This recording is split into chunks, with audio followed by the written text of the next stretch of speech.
So we've got this visitor, this traveller from beyond our solar system, and it's doing something that shouldn't be possible.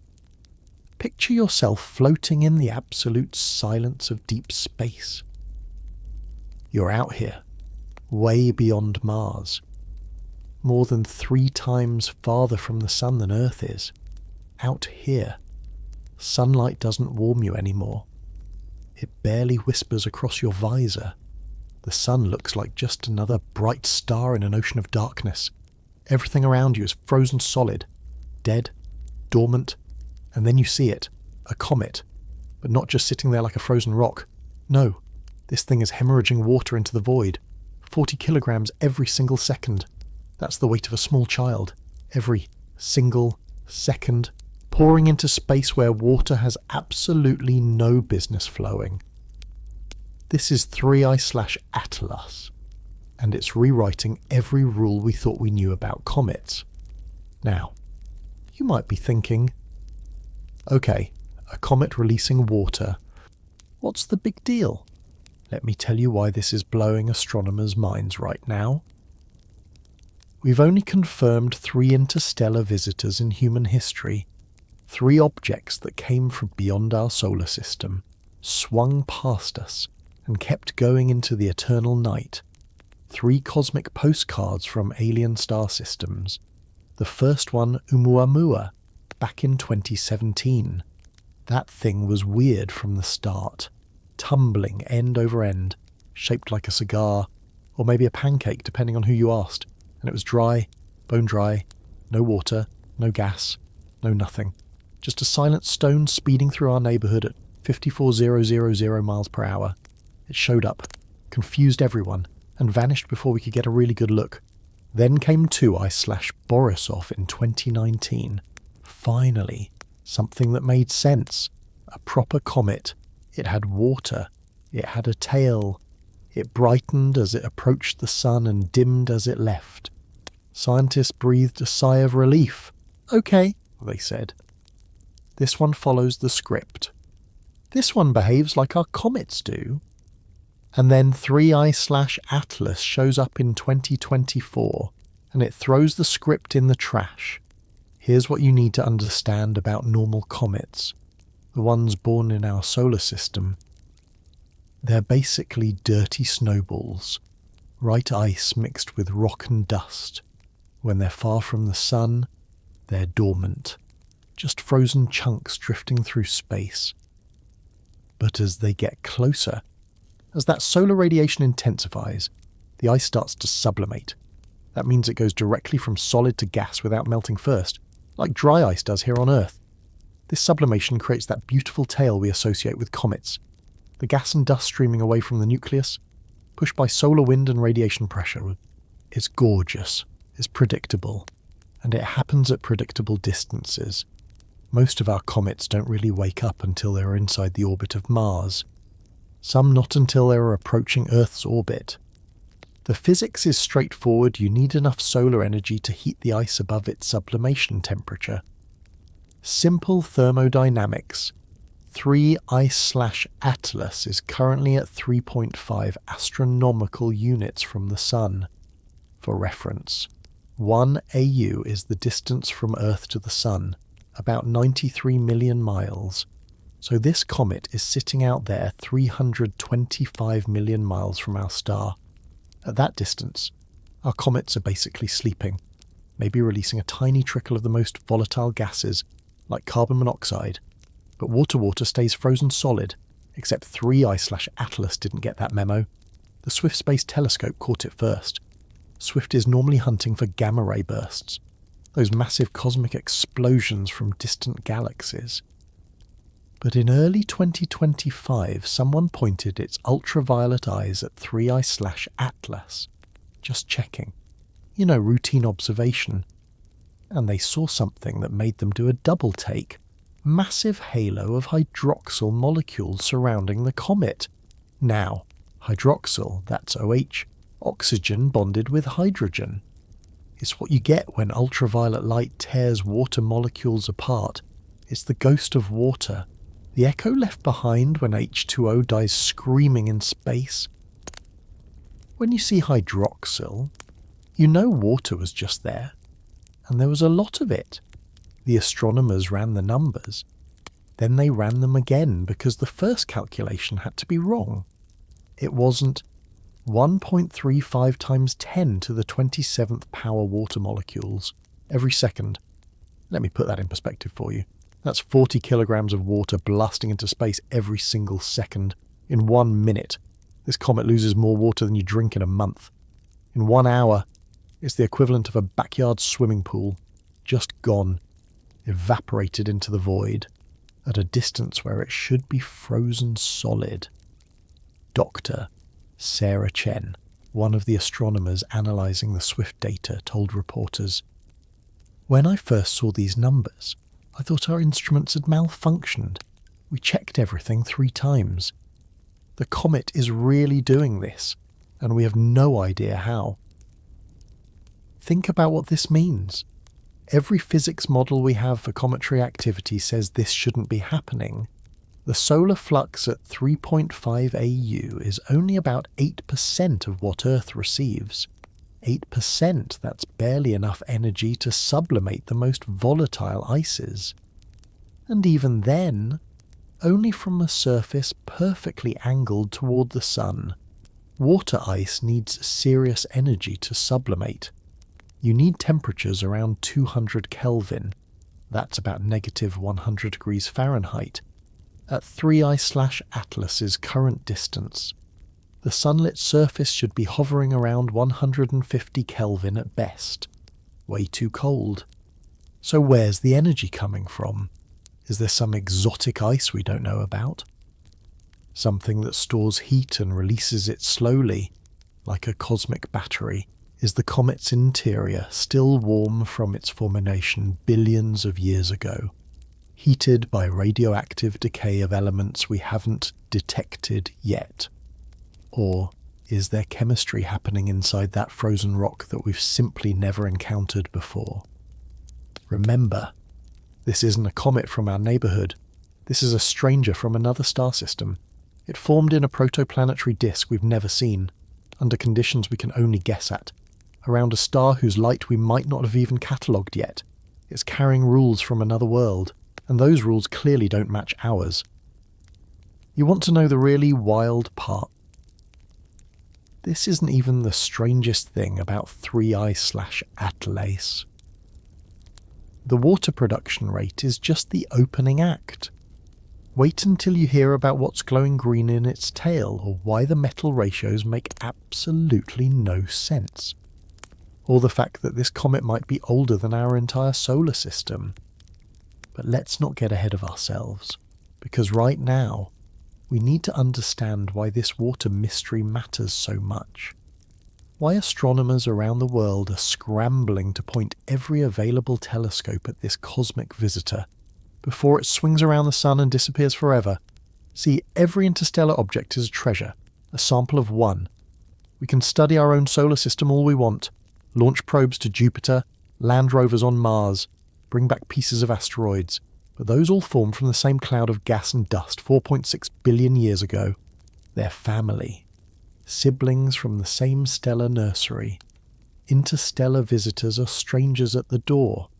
Refugees from alien systems, carrying chemical fingerprints from stars that might have died before our sun was born.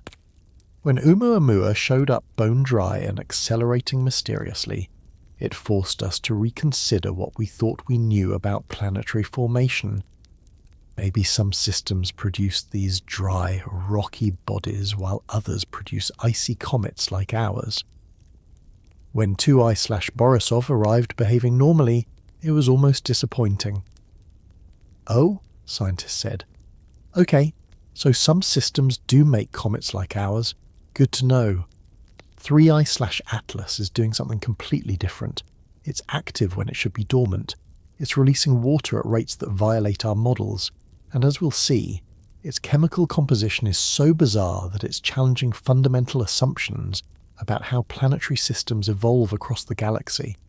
Every photon of light we capture from this comet, every spectral line we analyse, Every measurement of its gas production rate adds another piece to a puzzle we didn't even know we were solving. What kind of star system produces a comet like this? What were the temperatures, the pressures, the chemical abundances in that ancient protoplanetary disk? Was the star more massive than ours, flooding the disk with harder ultraviolet radiation? Were there giant planets migrating inward, stirring the disk and mixing materials in ways that never happened here? We're reading a message written in ice and rock and trace metals, a message sent across light years and eons, and we're just starting to decode the first sentence. Because here's the thing about 3I/Atlas that keeps astronomers up at night. It's not just doing one impossible thing, it's doing several impossible things simultaneously. The water is just the most obvious anomaly, the most dramatic, the 40 kilogram per second elephant in the room. But there's also the colour change. This comet is turning green, and not just any green, a vivid, eerie, almost artificial-looking green that intensifies as it warms. That green comes from two sources: cyanide molecules and atomic nickel, both ramping up in ways that suggest something is being unlocked, some chemical threshold being crossed. And the nickel, that's where things get really weird. Because in our solar system, when a comet gets hot enough to release metals, nickel and iron show up together. Always. They're bonded in the same mineral structures. They sublimate at similar temperatures. They're chemical partners, except 3I/Atlas is blazing with nickel emissions while iron is virtually absent. It's like finding footprints without feet, smoke without fire. It violates the fundamental chemistry we observe everywhere else in the cosmos. What kind of formation environment creates that separation? What processes? What temperatures? What chemical pathways are we looking at? The possibilities are staggering and slightly terrifying. Because if comets from other star systems can have chemistries this different from ours, then the diversity of planetary systems in our galaxy might be far greater than we ever imagined. We've been assuming that planet formation follows certain universal rules, that protoplanetary disks everywhere have similar compositions, similar temperature gradients, similar processes. Sure, the details vary based on the star's mass and metallicity, but the broad strokes should be the same. Right 3I/Atlas is whispering that maybe we're wrong. Maybe the galaxy is far stranger than we thought. Maybe every star system is unique, with its own chemistry, its own evolution, its own population of bizarre objects that would seem impossible to us. And if that's true, if planetary systems can be that diverse, then what does that mean for life? For habitability, for the odds that we're alone in this universe? Those are big questions. Philosophical questions. The kind that make you stare at the ceiling at 3 a.m, unable to sleep. But before we can tackle those cosmic implications, we need to understand what's happening with this specific comet. Right now, right here in our solar system, we need to measure everything, track its brightening curve as it approaches the sun, watch for new spectral lines appearing in its tail, calculate exactly how much carbon dioxide it's releasing versus water, monitor whether the iron ever shows up, or if the nickel anomaly persists all the way to perihelion and beyond. Every data point is precious, because 3I/Atlas won't be here forever. It's on a hyperbolic orbit, an open curve that doesn't loop back. It came from interstellar space. It's swinging around our sun once, and then it's gone. Back into the darkness between stars. We get one shot at this, one chance to study a visitor from another world before it vanishes into the cosmic ocean, carrying its secrets with it. The clock is ticking. Telescopes around the world are locked on target. Astronomers are working overtime, processing data, running models, arguing about interpretations in conference rooms and over email at midnight. Because 40 kilograms of water per second isn't just a number, It's a challenge, a dare from the universe. You think you understand comets, 3I/Atlas seems to be saying. You think you've figured out how planetary systems work. Watch this. And we are watching, with every instrument we have, with growing fascination and just a hint of unease. Because the more we learn about this cosmic stranger, the more questions multiply, the deeper the mystery becomes. So buckle up, because we're about to dive into the physics of impossible water, the chemistry of separated metals, and the implications of a comet that might be older than our own sun, carrying ice from the dawn of our galaxy. We're about to explore what happens when something that shouldn't be possible shows up on our doorstep and refuses to play by the rules. You know what's funny? We've been studying comets for thousands of years. Ancient civilizations saw them as omens, signs from the gods, harbingers of disaster. The Romans called them hairy stars because of those magnificent tails streaming across the sky. And for most of human history, we had absolutely no idea what they actually were. It wasn't until 1705 that Edmund Halley figured out that comets orbit the sun, that they come back, that they're predictable. And it took another 200 years before we really understood what they're made of. Now we can tell you the exact temperature at which water ice sublimates in vacuum. We can calculate solar flux at any distance from the sun down to the decimal point. We can model the chemical processes happening in a comet's coma with stunning precision. We thought we had this figured out. And then 3I/Atlas shows up and says, "Yeah, about those models. Let me walk you through why this water production is so fundamentally wrong." And I mean that in the most precise scientific sense. It violates the basic thermodynamics we observe everywhere else in the solar system. Sublimation is simple physics. Right, you've seen it happen. You've probably got dry ice at a Halloween party or a school science fair. You take frozen carbon dioxide, you leave it at room temperature, and it disappears. No puddle, no liquid phase, just solid directly to gas. That's sublimation. For it to happen, you need energy. The molecules in that solid ice are held together by bonds. To break those bonds, to give those molecules enough energy to escape into gas phase, you need heat. The amount of heat required is specific to each substance. We call it the latent heat of sublimation. For water ice, it's about 2838 kilojoules per kilogram. That's a lot of energy. Where does that energy come from on a comet? The sun? Obviously. Sunlight hits the comet's surface, gets absorbed, heats up the ice, and boom, sublimation begins. But here's the critical part: the amount of sunlight decreases with distance following the inverse square law. You double your distance from the sun, you get 1/4 the energy per square metre, triple the distance, 1/9 the energy. It's not linear, it drops off fast. At Earth's distance, 1 AU, the solar constant is about 1/361 watts per square metre. That's the amount of energy hitting every square metre of surface directly facing the sun.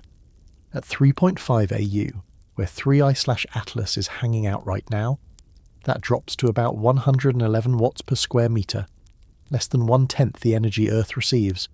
To put that in perspective, that's about the same as a bright light bulb. Imagine trying to sublimate water ice with a 100-watt bulb. You'd be waiting a while. Dr. Michael Rodriguez, a planetary scientist at MIT who's been studying 3I/Atlas, put it this way in a recent interview at 3.5 AU. The solar heating is so weak that water ice should remain completely stable. We're talking surface temperatures around 150 to 170 Kelvin. That's negative 150 to negative 100 Fahrenheit. Water ice at those temperatures is essentially rock hard. It's not going anywhere. And yet, 40 kilograms per second. Let me give you another comparison. Comet Hale-Bopp.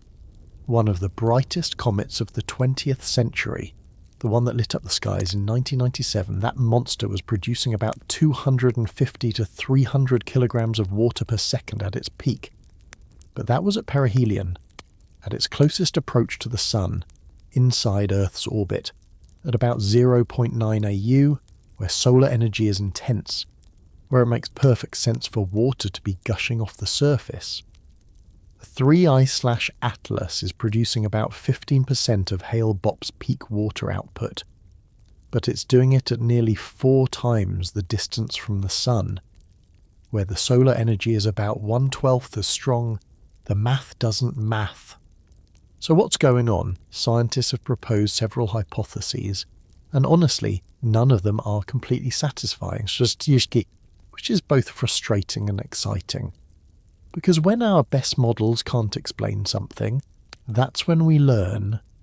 Hypothesis number 1, exotic ices. Not all ices are created equal. Water ice sublimates at around 200 Kelvin, but carbon monoxide ice, that stuff sublimates at 25 Kelvin. It's incredibly volatile, even in the freezing depths of space. CO ice wants to evaporate. Maybe 3I/Atlas has some kind of exotic ice we don't normally encounter, some mixture or structure that traps energy more efficiently, that creates localized hotspots, that allows sublimation at temperatures where pure water ice would remain stable. There are things called clathrators, cage-like structures where water molecules trap other gases inside them. When these structures break down, they can release a lot of energy quickly. Maybe that's what's happening here. Maybe 3I/Atlas is riddled with clathrate structures that are now destabilizing as it warms, releasing trapped volatiles and creating this water fountain we're observing. But here's the problem.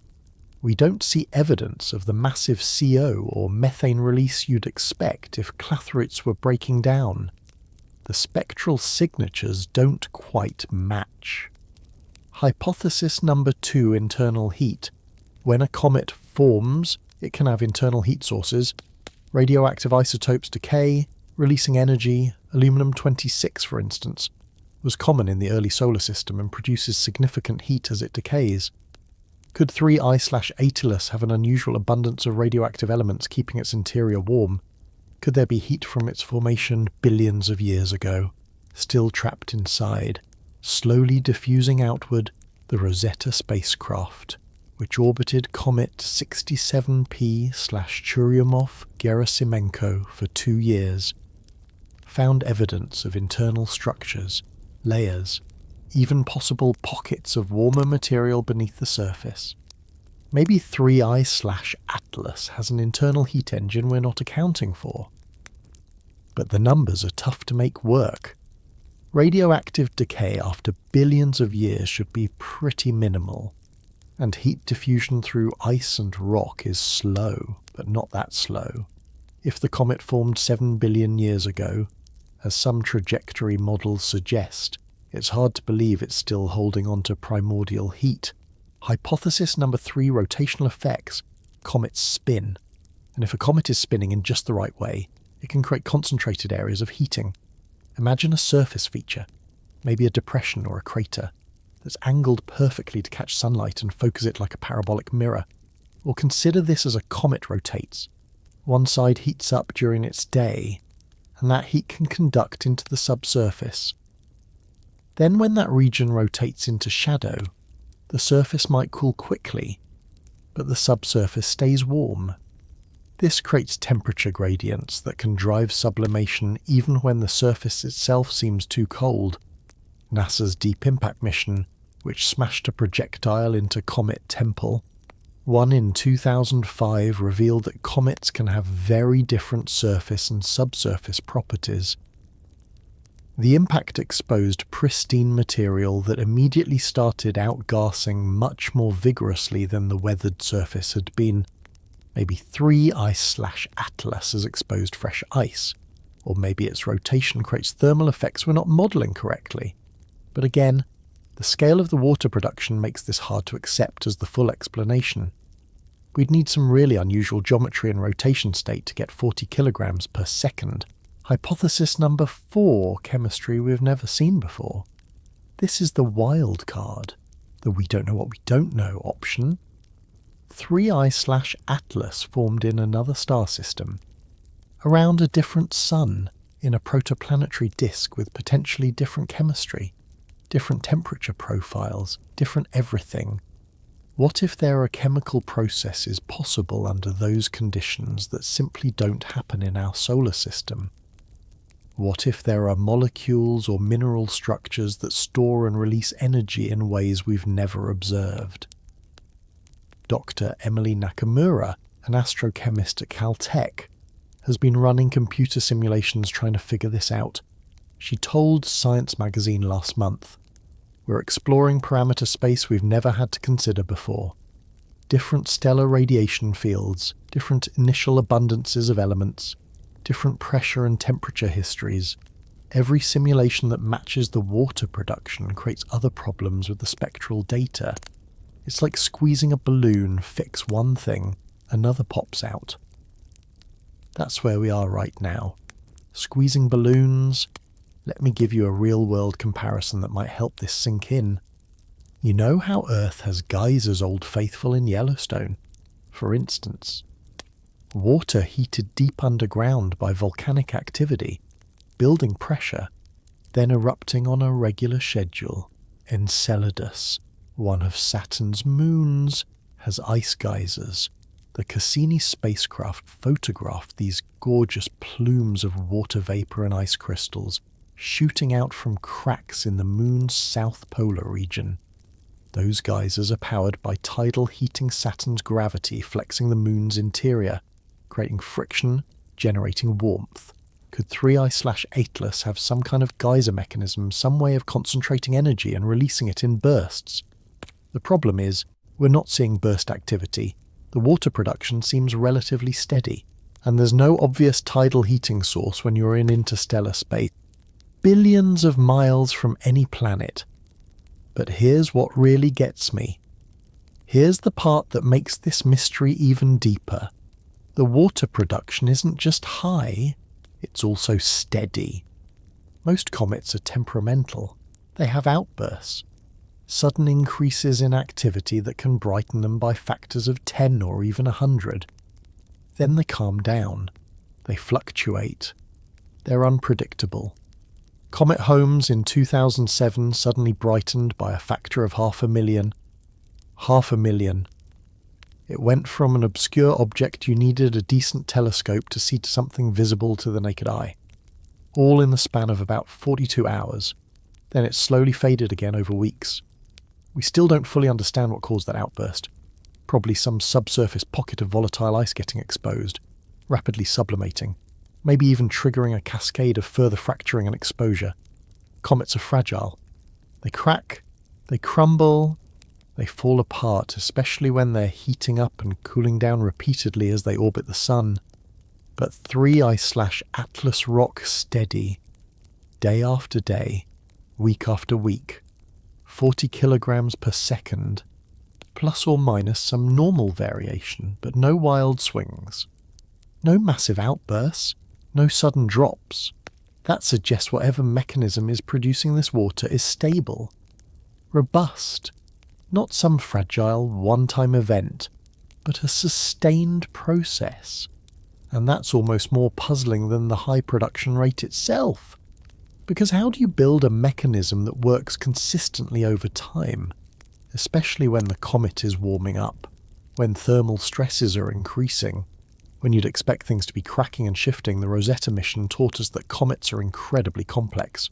Not uniform snowballs, but layered, fractured, heterogeneous bodies with different regions having wildly different properties. Some areas smooth, some areas rough, some areas very active, some areas completely dormant even when facing the sun. Is 3I/Atlas structured in some special way that allows this steady production? Does it have some kind of self-regulating mechanism, where if one region becomes less active, another compensates?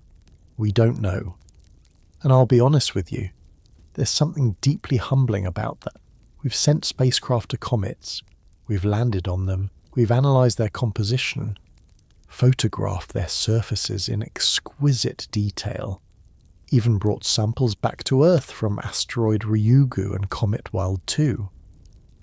We thought we understood these objects pretty well, but the universe, as it tends to do, is reminding us that our experience is limited, that our little corner of space might not be representative of the cosmic norm. Every star system is a laboratory, an experiment in planet formation running for billions of years with slightly different initial conditions, different amounts of heavy elements, different ratios of ice to rock, different stellar winds and radiation environments, and nature has run this experiment trillions of times across the galaxy.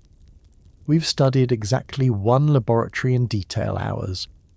We have some preliminary observations of a few others through exoplanet detection and spectroscopy, but we're like scientists who've only ever worked in one lab, with one set of equipment, following one protocol, and now a sample from another lab has arrived. A sample that behaves differently, that doesn't follow our protocols. Of course it's confusing. Of course our models don't fit perfectly.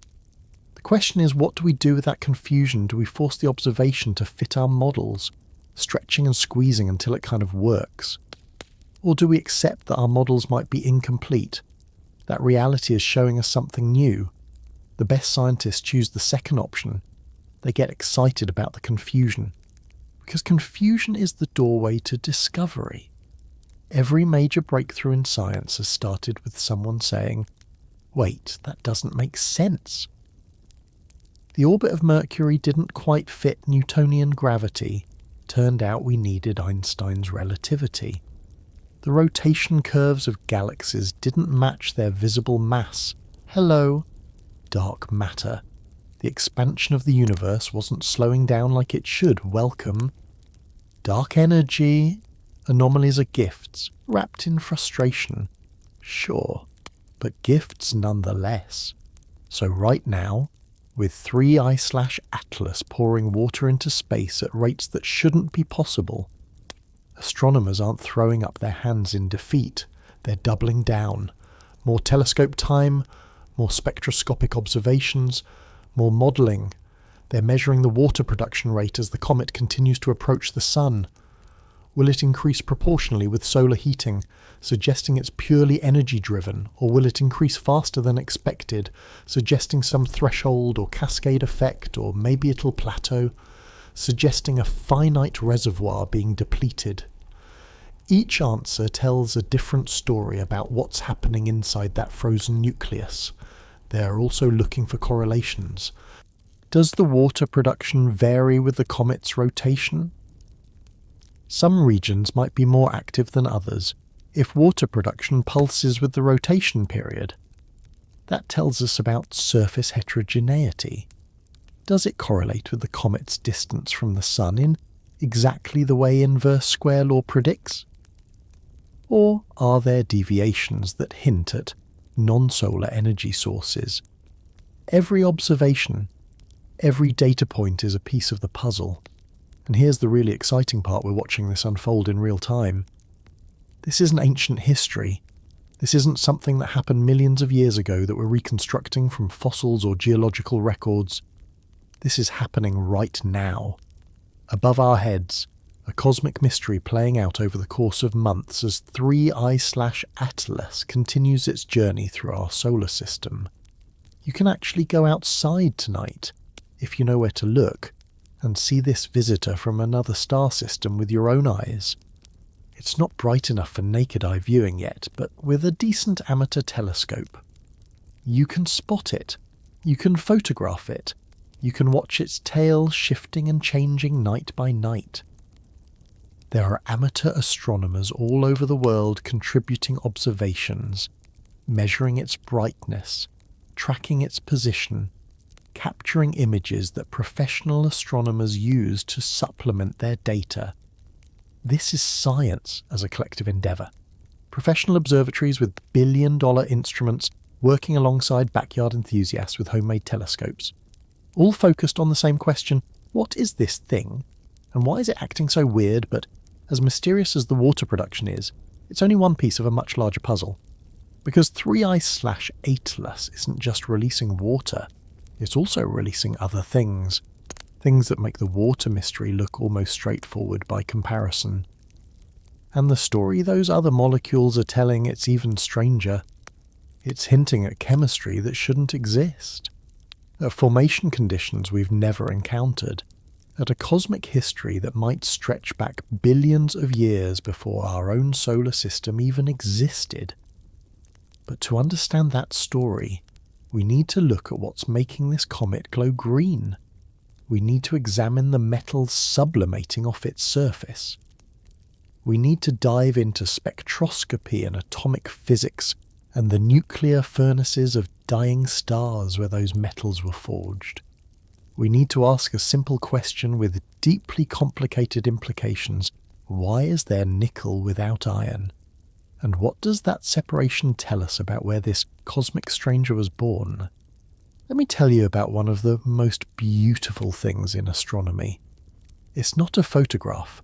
It's not a telescope. It's a rainbow. Well, technically, it's a spectrum. But it's the same principle.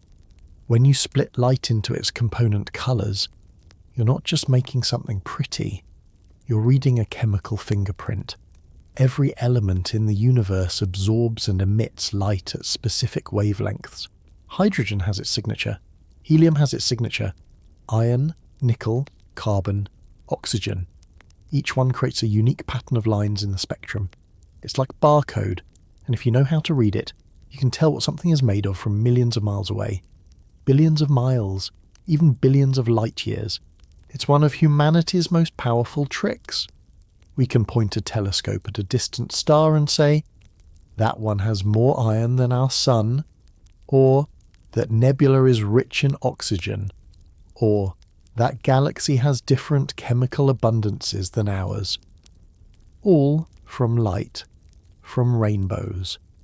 When astronomers pointed their spectrographs at 3I/Atlas, they were expecting to see the usual comet signatures: water, carbon dioxide, maybe some carbon monoxide, dust, perhaps a bit of sodium brightening as it got closer to the sun.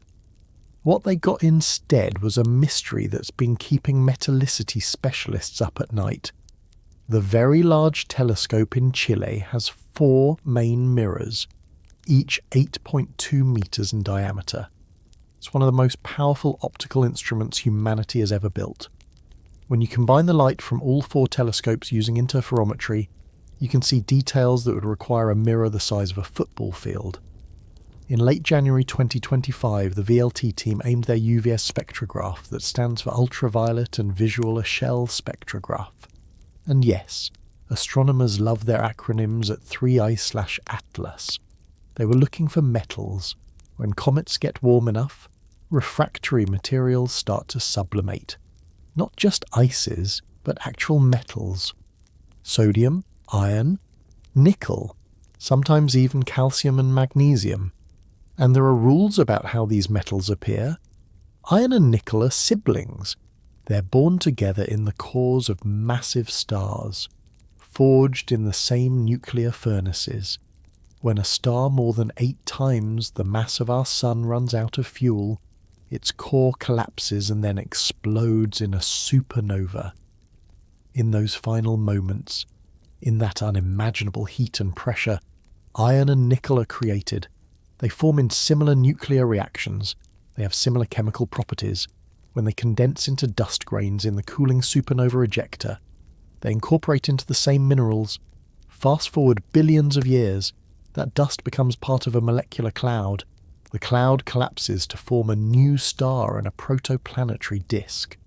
Those iron-nickel grains get incorporated into planetesimals, asteroids, comets. The iron and nickel stay together. They're in the same minerals: camosite, teenite, various iron-nickel alloys. They sublimate at similar temperatures, around 1500 to 1800 Kelvin depending on the specific compound and pressure. When you see one, you see the other. Always. This isn't just a solar system thing. It's a universe thing. We've observed it in other comets, in meteorites, in asteroids, in the atmospheres of exoplanets, in the spectra of distant stars. Iron and nickel travel together like an old married couple who finish each other's sentences, except in 3I/Atlas. Dr. Alan Fitzsimmons, an astrophysicist at Queen's University Belfast who's been studying interstellar objects for decades, was part of the team analysing the VLT data. In a conference presentation last month, he showed the spectrum to a room full of colleagues. The nickel emission lines were blazing. Clear, strong, unmistakable, the kind of signal you get when there's significant nickel sublimating off the surface. And the iron lines are either completely absent or so weak they were at the noise level. Someone in the audience actually laughed. Not because it was funny, but because it was so unexpected. Like watching a video of someone walking and suddenly they're defying gravity, floating upward. Your brain can't quite process it at first, Fitzsimmons said. I ran the calibration 4 times. I thought we'd made an error in the wavelength solution, or there was contamination in the optical path. But no, this is real. The comet's producing nickel at about 5 grams per second with essentially no corresponding iron signature. 5 grams per second doesn't sound like much. Right, that's about a teaspoon. But it's continuous, hour after hour, day after day. And crucially, it's happening at about 2.8 astronomical units from the Sun, where most comets wouldn't be producing any metal emissions at all. Let me put this in context for you. When Rosetta studied Comet 67P up close, when it was actively outgassing and producing its coma and tail, the spacecraft detected iron and nickel in the expected ratios. About 18 iron atoms for every nickel atom. That's typical of carbonaceous chondrite meteorites, which are thought to be primitive material from the early solar system. Other comets we've studied spectroscopically show similar patterns. Comet Hale-Bopp iron and nickel together. Comet Hyakutake iron and nickel together. Comet Ison, before it disintegrated near the Sun, iron and nickel together. It's one of those things that's so consistent you stop even thinking about it. Of course there's iron and nickel together. What else would there be? And then 3I/Atlas shows up and breaks the pattern. So what's going on? How do you separate these chemical twins? The first explanation scientists reached for is called chemical fractionation. Fancy term for a simple idea: different elements or compounds can get separated during planetary formation based on their different properties. Here's an example from Earth. Our planet's core is mostly iron and nickel, but the mantle and crust are depleted in iron relative to the original solar nebula composition. Why? Because iron is siderophile, it loves to bond with itself and other metals. So, during Earth's formation, when the planet was molten, iron sank to the centre, fractionation. Could something similar have happened in the protoplanetary disk where 3I/Atlas formed? Maybe. Picture this in the disk around a young star. Different materials condense at different temperatures and locations, close to the star, where it's hot. Only refractory materials can condense metals, silicates, tough stuff. Further out, where it's cooler, you get ices. This creates a gradient. The snow line is the boundary where water ice can exist. Interior to that, planets are rocky. Exterior to that, planets can accumulate massive atmospheres of hydrogen and helium because there's so much ice to build on. Now, what if in 3I/Atlas's birth system, there was some process that incorporated nickel into volatile compounds, things that evaporate easily, while iron got locked into refractory minerals that require much higher temperatures to sublimate Dr. Katharina Lodders at Washington University in St. Louis is an expert on condensation chemistry. She's published extensively on what condenses where in protoplanetary disks. I reached out to her about 3I/Atlas, and she suggested an intriguing possibility. Nickel can form compounds with carbon monoxide, she explained. Nickel tetracarbonyl, NiCO4 is actually used in industrial processes on Earth for nickel purification. It's volatile, meaning it can exist as a gas at relatively low temperatures. If the protoplanetary disk where this comet formed had unusual conditions, maybe a very high CO to H2O ratio, or specific temperature and pressure regimes, you could potentially get nickel preferentially incorporated into these kinds of volatile organometallic compounds. Organometallic, that's a metal atom bonded to organic molecules on Earth. These compounds are mostly synthetic, created in chemistry labs for various purposes, but they can exist naturally under the right conditions. If 3I/Atlas has nickel trapped in organometallic compounds, then when sunlight hits the comet and heats it, these compounds could break down at much lower temperatures than solid nickel-iron alloys. The nickel gets released as free atoms glowing in the comet's coma, while iron stays locked in refractory grains deep in the nucleus. It's plausible. It matches the observations. But it requires a pretty specific formation environment. Think about what that means. The star system where 3I/Atlas was born would need to have had a much higher abundance of carbon monoxide in its protoplanetary disk than ours did. Maybe the star was cooler, allowing CO ice to survive closer in. Maybe there were processes that destroyed water ice preferentially, concentrating CO. Maybe the giant planets formed differently, affecting the distribution of volatiles. Every detail tells a story about an alien world we'll never see. But there's another possibility, one that's even more exotic. Space weathering. You know how a car left outside for years starts to look rough? Paint fades, rust forms, plastic cracks. That's weathering. Exposure to sun, rain, temperature swings degrading the materials. Now imagine you're not a car on Earth, you're a comet in interstellar space, and instead of years, you're exposed for millions or billions of years. And instead of rain and sun, you're being bombarded by cosmic rays high-energy particles zipping through the galaxy at nearly the speed of light and ultraviolet radiation from distant stars. That's space weathering, and it can do strange things to chemistry. Cosmic rays are brutal.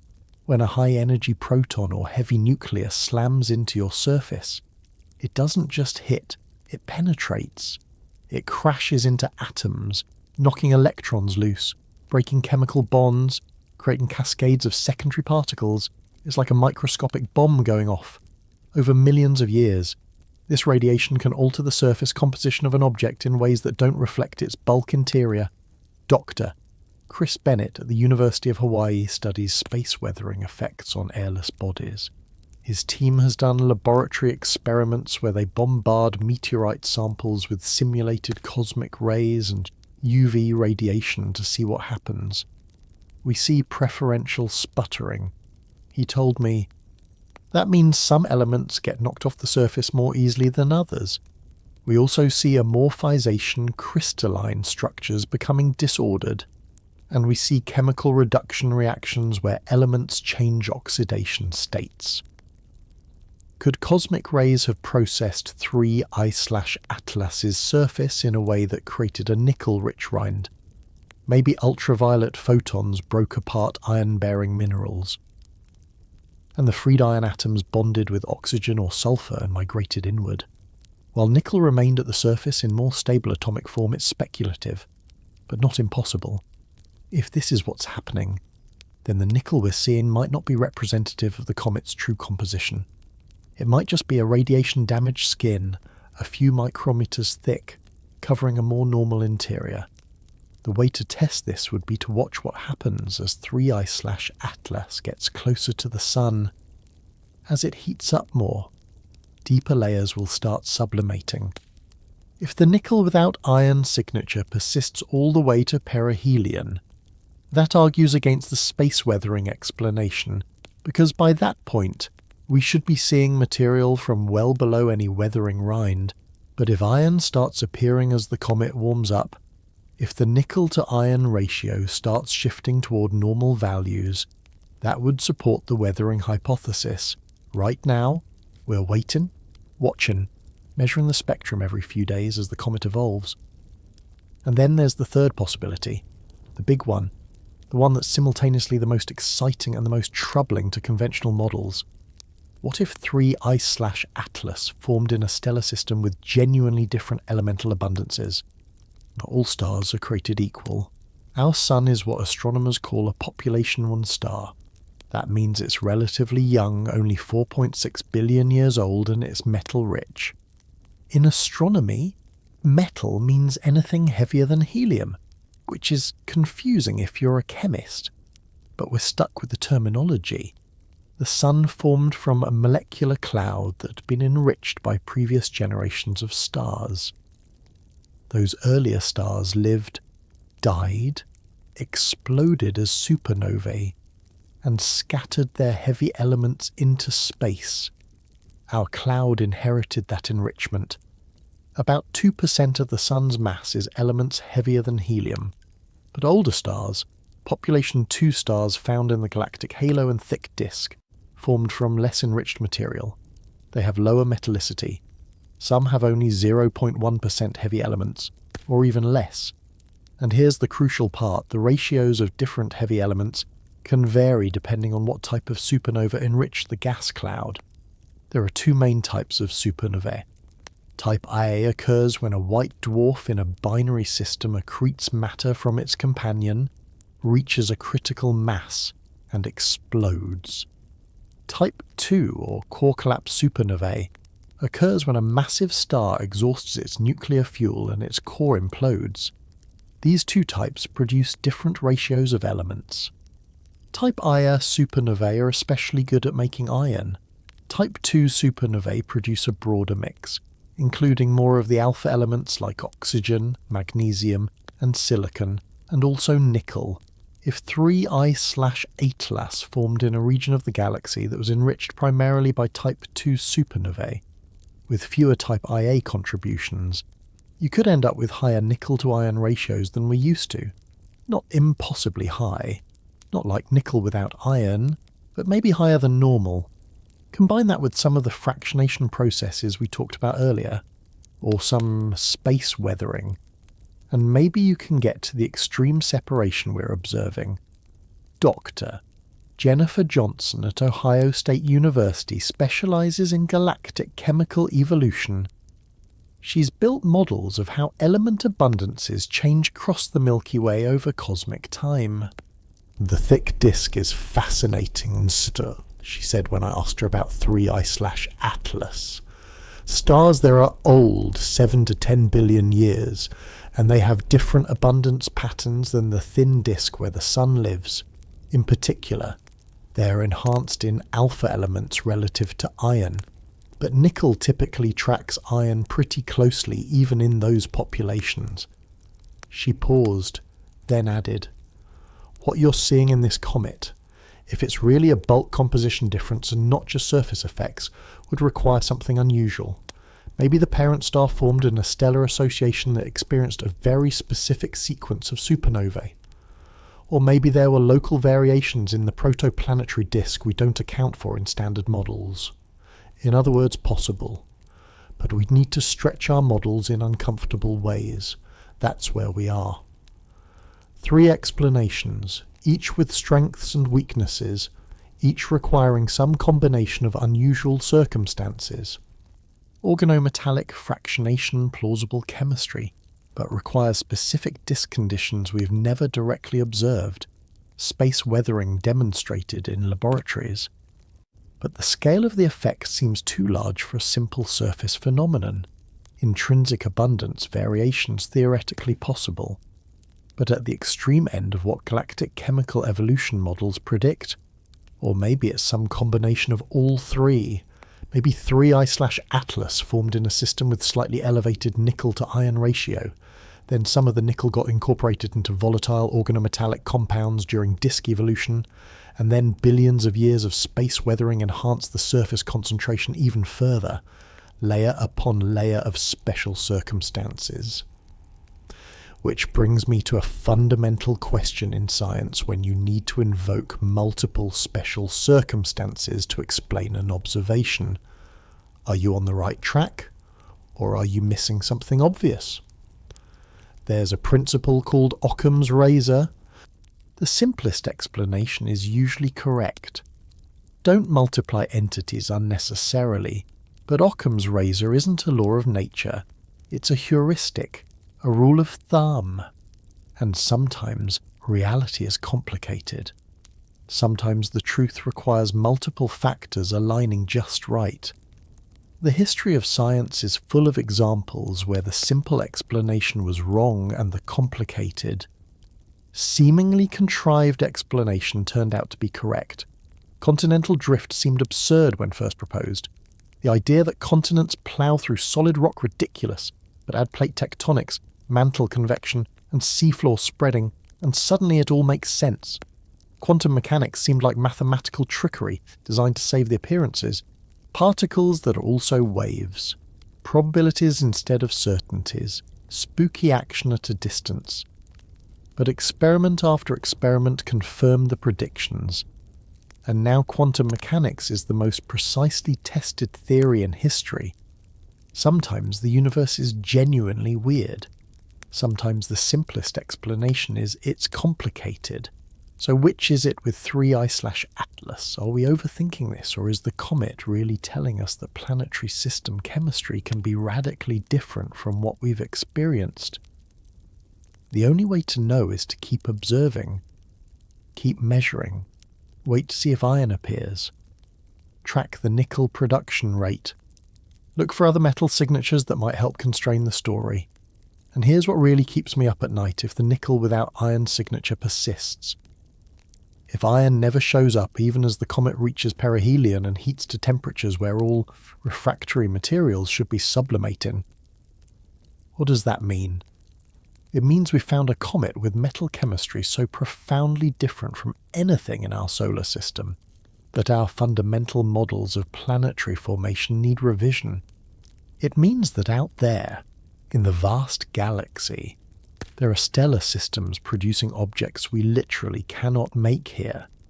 Objects that operate under chemical rules we've never encountered. It means the universe is more diverse, more creative, more surprising than we thought. And if chemistry can vary that much, what about biology? If we ever find life on an exoplanet, will it be recognizably similar to Earth life, built from the same amino acids and nucleotides? Or will it be as chemically alien as 3I/Atlas is to our comets? These are the questions that bubble up from 5 grams per second of nickel emission, from spectral lines in the rainbow, from light that left a comet millions of miles away and landed on a mirror in Chile. Science is detective work. You gather clues, you form hypotheses, you test them. Sometimes the case is straightforward, sometimes it's not. 3I/Atlas is one of those cases where every answer leads to 3 new questions, where every measurement adds clarity in one area while creating confusion in another. But that's okay. That's how we learn. That's how we expand the boundaries of human knowledge. One anomalous spectral line at a time. One impossible observation at a time. One cosmic stranger at a time. Arriving from the darkness between stars. Carrying messages written in nickel and ice and ancient chemistry. Challenging us to read them, to understand them, to expand our conception of what's possible in this vast, weird, wonderful universe we call home. And the nickel mystery, it's just getting started. Because as we'll see, there are other chemical oddities lurking in 3I/Atlas's spectrum. Other molecules appearing at the wrong times, in the wrong amounts, telling a story that gets stranger with every chapter. But to understand that story, we need to talk about what happens when a comet doesn't just wake up gradually, it switches on like a light bulb. We need to explore the colour changes, the sudden appearance of new emission lines, the superlinear brightening that suggests something is being unlocked inside this frozen visitor. We need to ask, what does it mean when a comet seems to have multiple gears? multiple activation thresholds, multiple ways of responding to solar heating that don't match anything we've seen before. You ever have one of those moments where you see something so unexpected that your brain just pauses, like it needs a second to reboot and process what just happened? Astronomers watching 3I/Atlas have been having a lot of those moments. Early observations, back when the comet was first discovered in late 2024, showed a fairly typical-looking object, maybe slightly reddish in colour, which isn't unusual for distant icy bodies. That reddish tint comes from organic compounds called tholins, complex molecules that form when simpler ices get hit by radiation over millions of years. They're essentially cosmic gunk, and they give objects that rusty, weathered appearance. Perfectly normal, perfectly boring. Well, as boring as an interstellar visitor can be. But as 3I/Atlas continued its journey inward, as it warmed up under the strengthening sunlight, something changed. The comet started turning green. Not a subtle shift. Not something you'd need fancy instruments to detect. A vivid, eerie, almost artificial-looking green that became unmistakable in photographs. The kind of green that makes you do a double take. Dr. Sarah Seeger at MIT, who's seen thousands of astronomical images in her career, posted a colour-enhanced image on Twitter with the caption, "This is not false colour. 3I/Atlas is actually glowing this green. I had to check the camera settings 3 times. Nature is wild." Now, green comets aren't completely unheard of. Comet Lovejoy back in 2015 had a gorgeous green coma. Comet Swan in 2020 showed green hues. The colour comes from specific molecules that emit strongly in the green part of the spectrum when they are energised by sunlight. 2 culprits, primarily diatomic carbon. C2 produces green emission around 518 nanometers wavelength. And cyanide. CN emits in the green around 388 nanometers in the UV, but also has features in the visible green. So a green comet, that's chemistry we understand, that's molecules we expect. What made 3I/Atlas weird wasn't the colour itself. It was when it appeared and how fast it intensified. Let me explain what usually happens. As a comet approaches the sun, it brightens gradually. The relationship is predictable, described by something called the inverse square law combined with sublimation physics. You get closer, you receive more energy, you produce more gas, you get brighter. It's a smooth curve. Astronomers have equations for this. We can predict comet brightness based on distance from the sun with reasonable accuracy. Sometimes comets surprise us with outbursts, but the baseline behaviour is well understood. 3I/Atlas didn't follow the curve. Instead of brightening smoothly, it showed what scientists call switch-on behaviour, like someone was turning up a dimmer switch in discrete steps rather than sliding it gradually. Between February and March 2025, as the comet moved from about 3.2 AU to 8 AU, its green emission lines intensified by a factor of almost 8 times brighter in just a few weeks. But here's the kicker, the distance changed by only about 14%. According to inverse square law, that should make the solar energy increase by about 30%, maybe 35%. Not by a factor of 8. The brightness was climbing faster than the geometry predicted. Dr. Matthew Knight at the Naval Research Laboratory has been tracking comet brightness curves for 15 years. He specialises in characterising how comets evolve as they approach and recede from the sun. He's built a database of hundreds of comets, their light curves, their gas production rates, their behaviour. When he first plotted 3I/Atlas's green emission intensity against heliocentric distance, that's astronomer speak for distance from the sun, he thought there was an error in the data reduction. The slope was all wrong, he told me over a Zoom call. I've seen comets brighten rapidly when they have outbursts, but this wasn't an outburst. This was sustained, accelerating activity. The emission lines were getting stronger way faster than they should. He paused, pulling up a graph on his screen.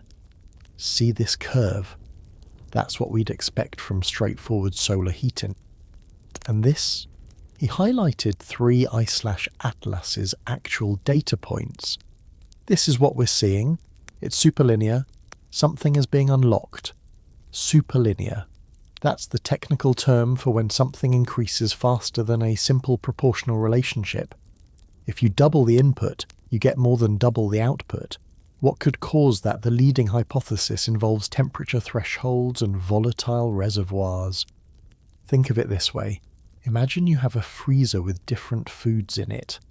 Ice cream, frozen vegetables, maybe some ice cubes. Now you start warming it up. The ice cream melts first, at around 10 degrees Fahrenheit. The frozen vegetables thaw at 32 degrees Fahrenheit. The ice cubes start melting right around there too. But they take longer because they're pure water with no dissolved sugars or other compounds lowering the freezing point. Each food has a threshold. Below that temperature, nothing happens. Cross the threshold, and suddenly that item starts changing state. Comets are the same way, except instead of ice cream and vegetables, you have different types of ices. Carbon monoxide ice sublimes at about 25 Kelvin, that's negative 415 Fahrenheit, almost at absolute zero. Carbon dioxide ice sublimes around 80 Kelvin. Water ice needs about 200 Kelvin. Different ices, different thresholds. As 3 I/Atlas warmed up, it apparently crossed a threshold. Some volatile material that had been locked away, stable, suddenly became unstable. It started sublimating, and once it started, it could accelerate.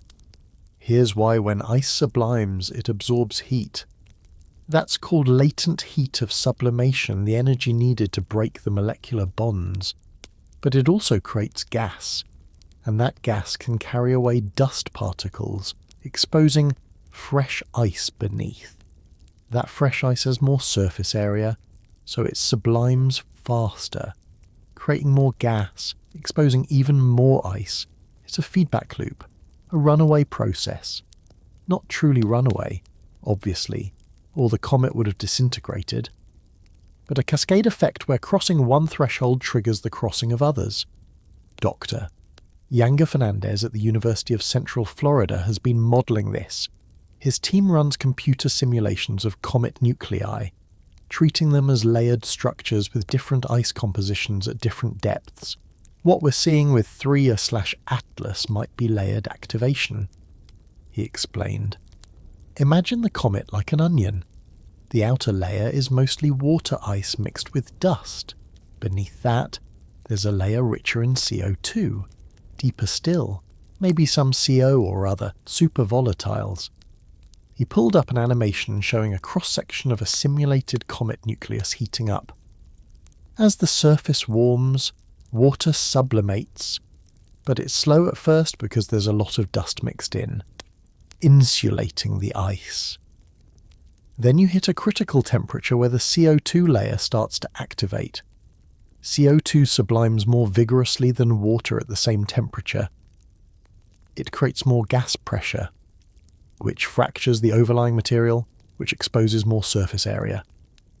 On his screen, the simulated comet suddenly brightened as the CO2 layer kicked in. "Switch on," he said. The comet transitions from one activity regime to another. It's a beautiful model. It explains the superlinear brightening. It explains the sudden appearance of green emission if cyanide was trapped in that CO2-rich layer. It would be released when the layer activates. But here's the question, why would 3 I/Atlas have such a layered structure in the first place? Comets in our solar system can have layers. The Rosetta mission found that Comet 67P had distinct regions with different compositions. Some areas were rich in water ice, others in CO2, creating a heterogeneous nucleus. That heterogeneity probably comes from how the comet formed. As material accumulated in the protoplanetary disk, conditions changed over time. Temperature fluctuations, varying amounts of different gases available for condensation, turbulent mixing in the disk, all of that could create layers or patches of different composition. But 3I/8-less's layering seems more extreme than what Rosetta found. The jump in activity, the sudden appearance of emission lines, suggests very distinct compositional zones. Maybe the disk where it formed was more turbulent. Maybe there were dramatic temperature swings as the young star went through its T-Tauri phase. That's the stage where young stars are highly variable, with strong stellar winds and occasional outbursts. Maybe material from very different parts of the disk got mixed together and incorporated into the growing comet. Or maybe, and this is where it gets really interesting, maybe we're seeing evidence of the comet's formation happening in stages. Picture this. A comet starts forming in the outer regions of a protoplanetary disk. It accretes ice and dust. Growing slowly, this forms the core. Then, millions of years later, something changes in the disk. Maybe a giant planet migrates, stirring things up. Maybe the star has an outburst that temporarily heats the disk. During this event, the comet gets a new coating of material with different composition. It's like tree rings, but cosmic. Each layer records a different epoch in the disk's history. If 3I/Atlas formed over an extended period, with distinct episodes of growth, that could explain the sharp transitions we're seeing as it heats up. Each layer melting back is revealing a different chapter of its formation story. Dr. Aurélie Gilbert-Lepoutre at the University of Lyon studies cometary interiors. She's developed sophisticated thermal models that track how heat diffuses through a porous, layered nucleus over time. The interesting thing about layered structures, she told me, is that they can create delayed responses. You heat the surface, but it takes time for that heat to conduct inward. When it finally reaches a buried volatile layer, you can get a sudden increase in activity that seems disconnected from the current solar heating. She showed me simulations where heat waves propagating through a comet nucleus triggered sublimation fronts meters below the surface. It's like a time bomb, she said.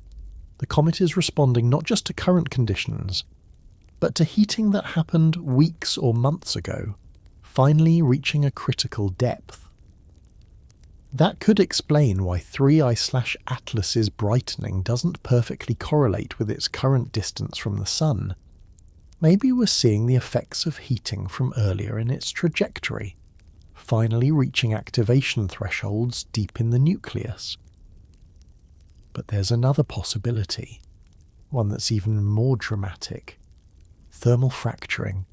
Comets aren't solid blocks of ice. They're porous, fragile, filled with voids and cracks. The Philae lander, which touched down on Comet 67, P bounced when it landed because the surface was so loosely consolidated, like landing on a pile of snow.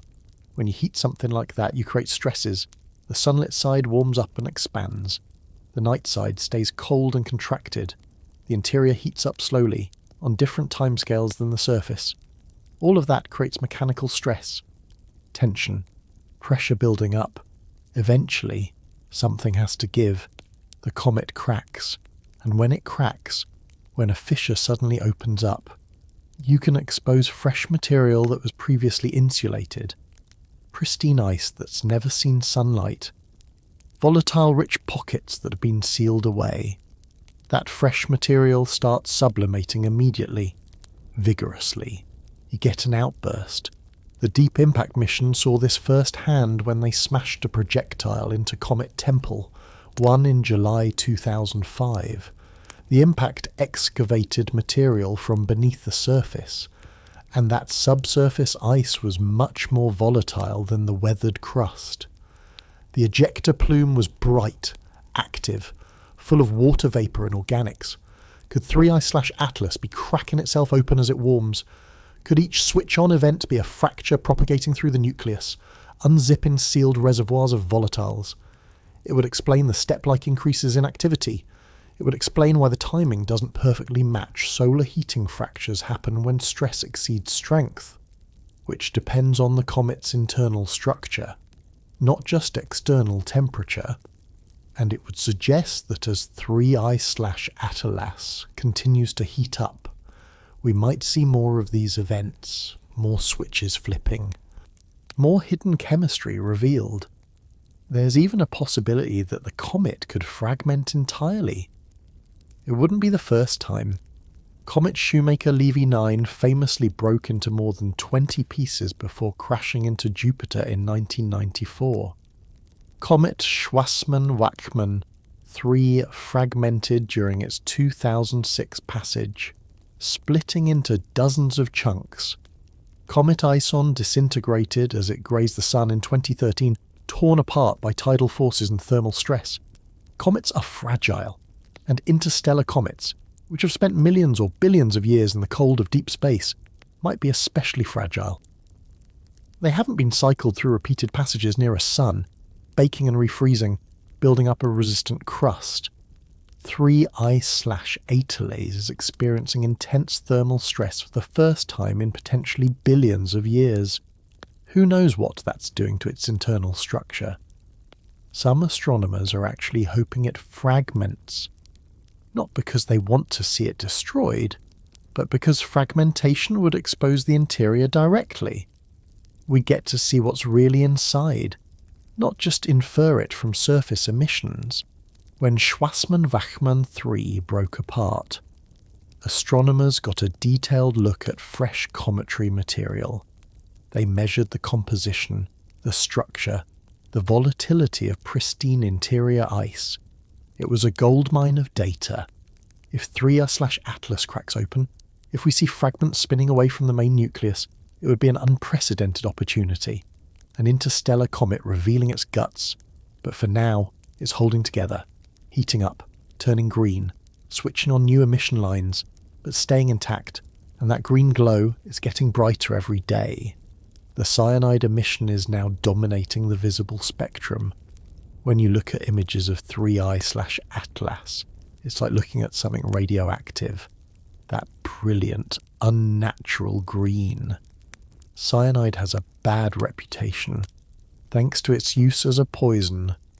But in space, it's just chemistry. Carbon bonded to nitrogen, CN. It forms naturally when carbon and nitrogen atoms find each other in the presence of UV radiation. In comets, cyanide probably comes from more complex parent molecules.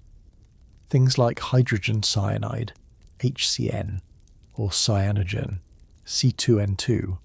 When these molecules get hit by sunlight, they break apart. Photodissociation, it's called. The UV photons have enough energy to snap chemical bonds. The fragments include CN radicals, and these radicals fluoresce. They absorb UV light and re-emit it at visible wavelengths, green wavelengths specifically. What's strange about 3I/Atlas is the timing of the cyanide appearance. In most comets, water and cyanide show up around the same time.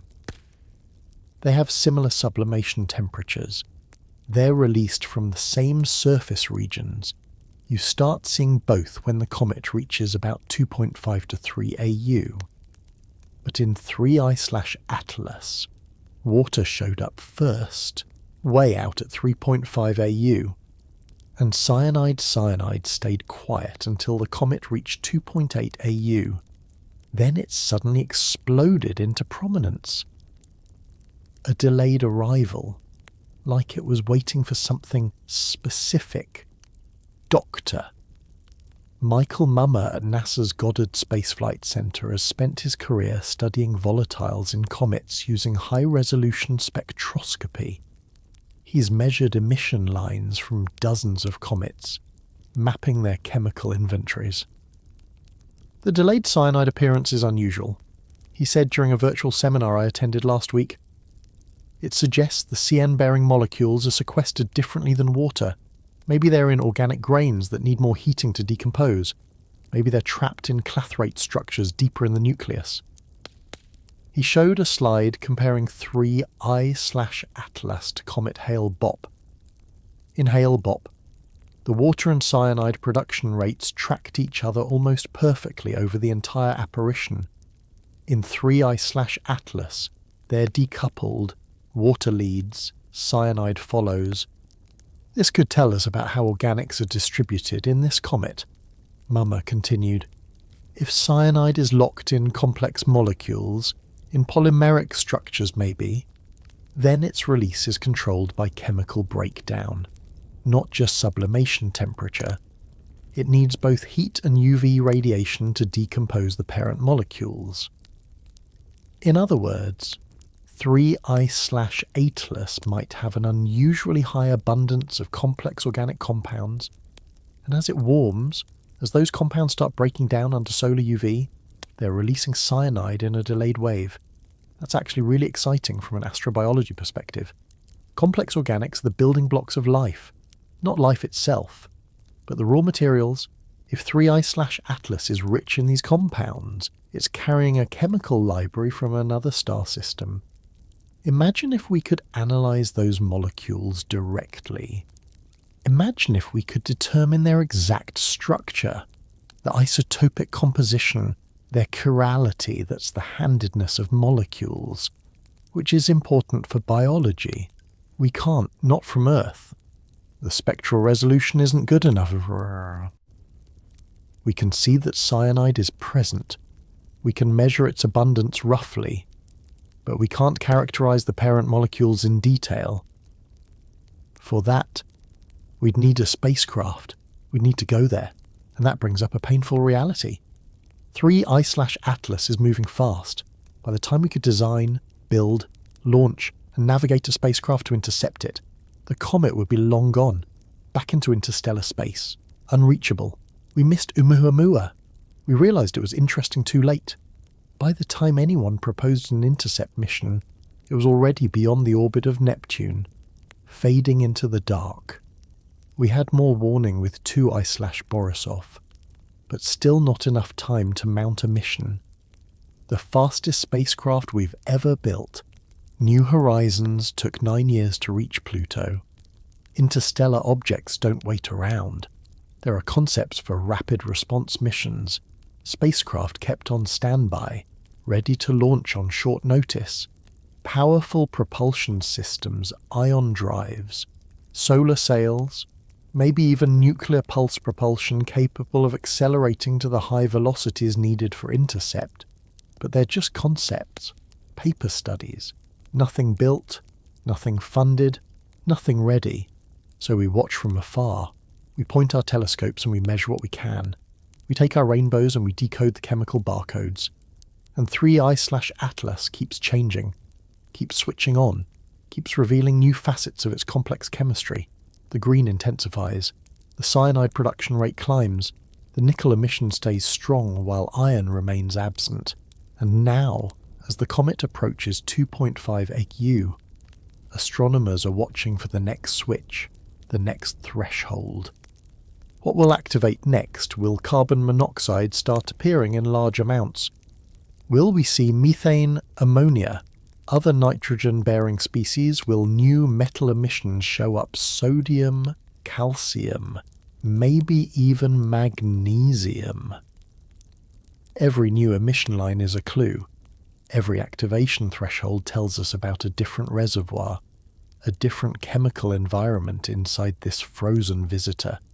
It's like watching a flower bloom in extreme slow motion, petal after petal unfolding, each one a different colour, each one carrying a different scent. Except this flower travelled light years to bloom in our solar system. This flower is billions of years old, carrying chemistry from the dawn of the galaxy, and we have front row seats. For now, 3I/Atlas glows green against the black, a cosmic emerald, brightening steadily as it falls toward the sun. In a few months it'll reach perihelion, its closest approach. That's when the real fireworks might start. When the heating reaches maximum intensity and every volatile reservoir potentially activates simultaneously, that's when we'll see what this comet is truly made of. When the full chemical inventory gets revealed, layer by layer, threshold by threshold, switch by switch. But before we get to that climax, we need to understand where this cosmic stranger came from. We need to trace its path backward through space and time, to identify which stellar nursery gave it birth, to estimate its age and the conditions under which it formed. We need to answer a fundamental question: is 3I/Atlas just unusual, an outlier in the population of interstellar comets? Or is it a messenger from an ancient era of our galaxy, carrying ice and chemistry from a time before our solar system even existed? Here's something that'll mess with your head a little bit. Right now, at this very moment, there are probably dozens of interstellar objects passing through our solar system. Maybe hundreds. Small, dark, moving fast, most of them invisible to our telescopes, slipping through unnoticed like cosmic ghosts. We only catch the ones that get close enough, bright enough, or weird enough to flag our attention. And every single one of those objects is carrying a story written in its trajectory, a breadcrumb trail leading back across the galaxy to wherever it was born. For 3I/Atlas, that trail is leading astronomers to some pretty wild conclusions. Let me explain how we trace these cosmic breadcrumbs. It's actually more detective work than you might think. When astronomers first spot an interstellar object, they immediately start measuring its position against the background stars. Not just once, but repeatedly over days and weeks. Every measurement gives you a data point where the object was at a specific time. String enough of those points together, and you can calculate an orbit. Now, for objects in our solar system planets, asteroids, regular comets, those orbits are ellipses, closed loops. The object goes around the sun and comes back. The eccentricity, which is a measure of how stretched out the ellipse is, ranges from 0 perfect circle to just under 1 very elongated ellipse. But for interstellar objects, the eccentricity is greater than 1. That means the orbit isn't an ellipse, it's a hyperbola, an open curve. The object came from infinity, swung around the sun in a sharp turn, and is heading back out to infinity. One and done. No return trip. For 3I/Atlas, the eccentricity is about 1.045. Not massively hyperbolic, but definitely unbound. This comet is just passing through. The orbital elements tell you more than just the shape. They tell you the orientation in 3-dimensional space. Which direction the object came from. Which direction it's heading. And this is where it gets cool, because once you know the trajectory, you can run it backward. You can rewind the tape and see where the object was 1,000 years ago, 10,000 years ago, 1,000,000 years ago. Of course, it's not quite that simple. Gravity messes things up. As 3I/Atlas travels through the galaxy, it's constantly being tugged by the gravitational fields of stars it passes near. Each close encounter changes the trajectory slightly, over millions of years. Those small changes accumulate. The uncertainty grows. It's like trying to figure out where a leaf came from after it's been blown around by the wind for an hour. You can make educated guesses, but the further back you go, the fuzzier the answer becomes. Still, astronomers have gotten pretty good at this. They use something called orbit integration. You take the current position and velocity, you account for the gravity of the sun and planets and everything else, and you run the calculation backward in time, step by step, for 3I/Atlas. Multiple teams have done this independently, and they're all converging on a fascinating possibility. Dr. Fabo Feng at the Carnegie Institution for Science led one of the most detailed trajectory reconstructions. His team used pre-discovery images observations of the same patch of sky taken months or even years before the comet was officially discovered to extend the baseline of measurements. There's actually an organised effort for this called precovery work. When a new object is discovered, astronomers immediately start searching through archives of old survey data to see if they can spot it in earlier images. Sometimes you get lucky and find exposures going back years. For 3I/Atlas, They found it in images from the Pan-STARRS survey dating back to when the comet was 6. 4 astronomical units from the Sun, still inbound, still cold and distant, but already there, already captured in pixels, waiting to be recognised. Those early detections tightened the orbital solution enormously. More data points, longer time baseline, smaller uncertainties. Feng's team integrated the orbit backward for 10 million years, accounting for the gravitational influence of every nearby star whose motion is catalogued in the Gaia spacecraft's database. Gaia, if you're not familiar with it, is possibly one of the most important astronomical instruments currently operating. It's a European Space Agency spacecraft that's been measuring the precise positions and motions of over 1 billion stars in our galaxy. 1 billion stars. Each one with its position measured to within microseconds of arc that's like distinguishing 2 fireflies a mile apart, and its motion through space measured with incredible precision. This data is revolutionizing our understanding of galactic structure, and it's essential for tracing interstellar objects back to their source. Because here's the thing, the galaxy isn't static. Stars are moving. The Sun is orbiting the galactic centre at about 230 kilometres per second. Other stars have their own orbital velocities, their own peculiar motions. The whole galactic disk is rotating like a massive pinwheel. When you run 3I/Atlas backward in time, you're not just moving it backward, you're moving everything backward, rewinding the entire galactic ballet. And where does that rewind lead? Probably to the galactic thick disk. Let me explain what that means, because it's kind of mind-blowing. Our galaxy, the Milky Way, isn't just one uniform blob of stars. It has structure. There's the central bulge, the spiral arms, the stellar halo, and there are 2 distinct disk populations, the thin disk and the thick disk. The thin disk is where most stars live, including our Sun. It's a relatively flat plane, only about 1000 light-years thick, extending out about 50,000 light-years from the galactic centre.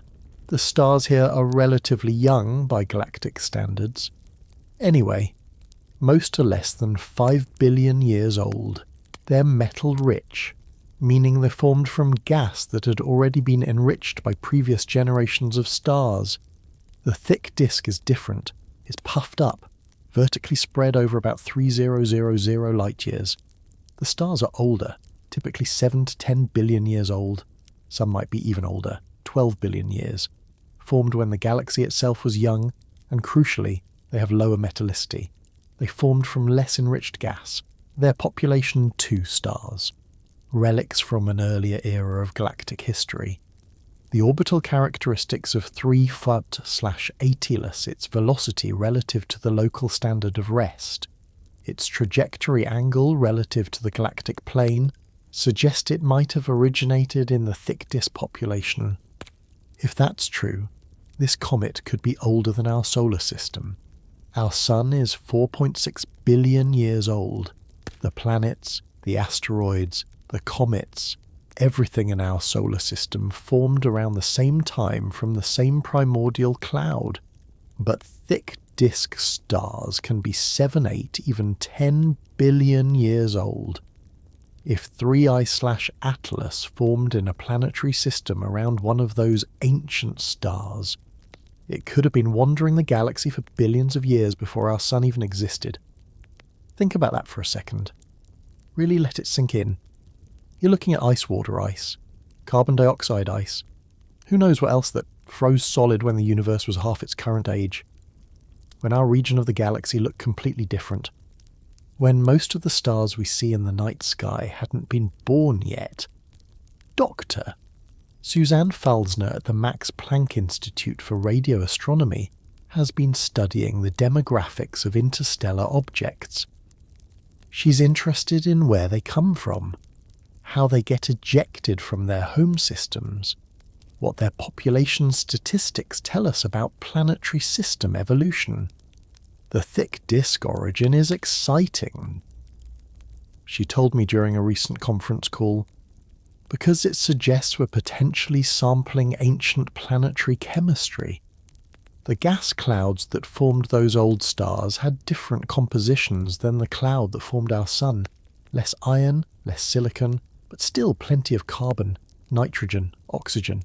The volatiles were there. She pulled up a chart showing element abundances over galactic history. See how iron increases over time. Each generation of supernovae adds more heavy elements to the interstellar medium. Stars that formed 10 billion years ago had maybe 1/10 of the iron abundance of the sun. But the lighter elements, the ones that make up ice's water, methane, ammonia, CO2, those were already abundant. I asked her what that means for 3I/Atlas's composition. It means, she said, that the rocky component of the comet might be iron poor, which could explain why we're seeing such a strong nickel-to-iron ratio so anomaly. It might not be fractionation at all. It might just be intrinsically low iron abundance from the source material. That would be a simpler explanation than the exotic chemistry we talked about earlier. Not nickel being concentrated, but iron being scarce from the start. But we need more data to confirm it. We need isotopic measurements, which are incredibly difficult to get from ground-based spectroscopy. Different isotopes of the same element have slightly different masses, which creates tiny shifts in spectral line wavelengths.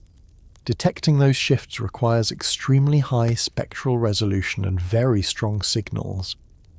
For something like deuterium to hydrogen ratio in water, deuterium is heavy hydrogen. With an extra neutron in the nucleus, you need to resolve spectral features separated by less than an angstrom. That's pushing the limits of even our best instruments. But if we could measure it, oh, the stories we could tell. Deuterium abundance is a cosmic clock in the very early universe.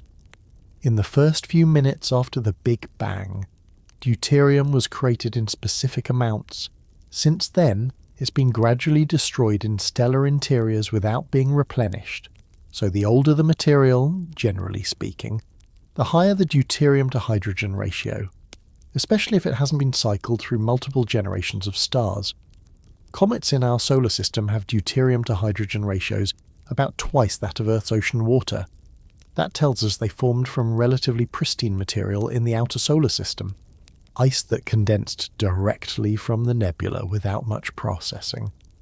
What about 3I/Atlas? Is its DH ratio even higher, reflecting an older, less processed origin, or is it lower, suggesting it formed in a system where hydrogen was thoroughly mixed and homogenized?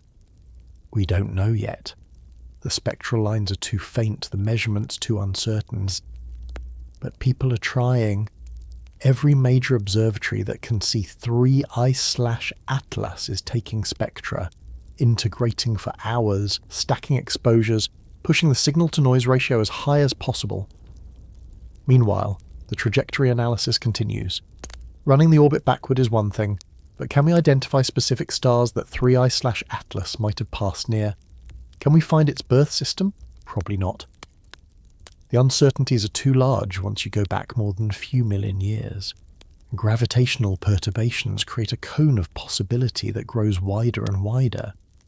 But you can do statistical analysis. You can ask, given the current trajectory and velocity, what population of stars is most likely to have produced this object? Several teams have done this, comparing 3I/Atlas's properties to simulated populations of interstellar objects ejected from different galactic environments. The results favour old, metal-poor stellar populations, thick disk, maybe even some contribution from the halo, not the young, metal-rich thin disk where we live, which means 3I/Atlas probably didn't come from a solar-type star. It probably came from something older. Something formed when the galaxy was younger and chemically different. Maybe an orange dwarf, a K-type star cooler and smaller than the Sun. Those stars live for tens of billions of years, long enough for their planetary systems to go through multiple epochs of evolution. Or maybe a red dwarf, an M-type star. Those stars will outlive the universe's current age. If one formed 10 billion years ago, it's still shining today, barely changed. Could 3I/Atlas's parent star still exist? Could we, in principle, identify it? It's a tantalizing thought, somewhere out there, within a few thousand light years maybe. There's a star. Around that star, maybe there are still planets. And billions of years ago, those planets formed, and during the chaotic early period of collisions and gravitational interactions, some comets got flung outward, ejected, exiled into the galactic void. One of those exiles is here now, in our solar system, under our telescopes. Could we find its siblings? Could we identify other comets ejected from the same system, now scattered across the galaxy? In principle, yes. If you had perfect data on every interstellar object, if you knew their trajectories, their chemical compositions, their ages, you could look for patterns. Objects from the same birth system should share common characteristics, similar isotopic ratios, similar volatile abundances, trajectories that trace back to intersecting points in space-time. But we don't have perfect data. We barely have any data. 3 confirmed interstellar objects total. That's not a statistical sample. That's a handful of anecdotes. Still, the future is bright. Or at least, it will be once new survey telescopes come online. The Vera Rubin Observatory in Chile is scheduled to start operations soon. It will photograph the entire visible sky every few nights, going deep, detecting faint objects, tracking everything that moves. Estimates suggest Rubin could detect 1 interstellar object per month, maybe more. If the population is denser than we think, in 10 years we could have a catalogue of 100 interstellar visitors. That's enough to start doing real population statistics, enough to see patterns, enough to group objects by composition and try to identify birth families. Imagine that. Imagine being able to say, these 5 comets all came from the same stellar system, ejected during a planetary migration event 8 billion years ago. And that system was located in this spiral arm, at this distance from the galactic centre, with these properties. We'd be doing galactic archaeology, using comets as fossils, reconstructing the history of stellar systems that might not even exist anymore. Because stars die, they exhaust their fuel, they swell into red giants, they shed their atmospheres, they fade into white dwarfs. On timescales of billions of years, stellar populations change. A star that ejected comets 10 billion years ago might be a white dwarf now. The planets might be gone, consumed when the star expanded. The entire system might be a ghost. Nothing left but a faint ember cooling slowly in the dark. But the comets survive, frozen in time, literally, carrying chemical memories of a vanished world. 3I/Atlas might be a message in a bottle from a dead civilization, not an alien civilization with technology and consciousness, but a civilization in the cosmic sense, a planetary system, a chemistry, an environment that existed and then ceased to exist. Dr. Gregory Laughlin at Yale University has written extensively about the fate of planetary systems over cosmic time. I asked him about the possibility of 3I/Atlas coming from a now extinct system. It's absolutely possible, he said. Stars more massive than about 1.3 solar masses have main sequence lifetimes shorter than 10 billion years. If 3I/Atlas came from a system around a 1.5 solar mass star, that star would be dead by now. White dwarf, cooling off. Any planets would have been destroyed during the red giant phase. He paused, considering, which means this comet might be the only surviving remnant of that entire world, the only proof it ever existed. That's profound. Right, you're looking at potentially the last survivor of a dead solar system. A refugee carrying ancient ice across the galaxy for eons. Finally arriving here. Finally being seen. Finally having its story decoded by curious primates with telescopes. We are reading the obituary of a world we'll never see, written in spectral lines and orbital elements. And here's the really wild part: this happens all the time. The galaxy is full of these refugees, ejected planets, orphaned comets, fragments of shattered worlds, all wandering the void. Some estimates suggest there might be more rogue planets drifting through interstellar space than there are stars in the galaxy. Trillions of lonely worlds, dark and frozen, going nowhere, seeing nothing, just existing, and occasionally, just occasionally, one of them passes through another star system, like a ship passing in the night. We happen to notice this one. We happen to have the technology to see it, to measure it, to recognize it as something from beyond. How many others have passed through that we missed? How many slipped by in the centuries before we had telescopes? How many are passing through right now? Too faint or too fast for us to catch? The galaxy is busier than we thought, more connected. There's traffic flowing through the space between stars. Slow traffic. Sure, these objects take millions of years to traverse the galaxy, but constant traffic nonetheless. And every vehicle is carrying cargo, information, chemistry, a snapshot of conditions in some distant stellar nursery. Some of that cargo is boring, unremarkable, similar to what we have here. 2I/Borisov was like that, a normal comet, just from somewhere else. But some of it is exotic, strange, rule-breaking. 3I/Atlas is teaching us that planetary systems can be wildly different from ours, that the chemistry of planet formation has more variety than we imagined, that our experience, our one solar system, is not representative of the norm. And if chemistry can vary that much, what about structure? What about the arrangement of planets?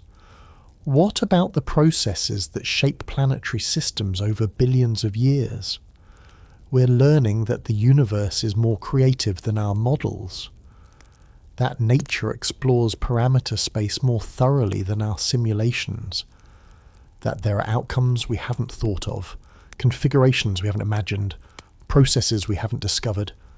Every interstellar visitor is a teacher, and 3I/Atlas is teaching a masterclass in humility. We thought we understood comets. We thought we understood volatile chemistry. We thought we understood how planetary systems work. We were wrong, or at least incomplete.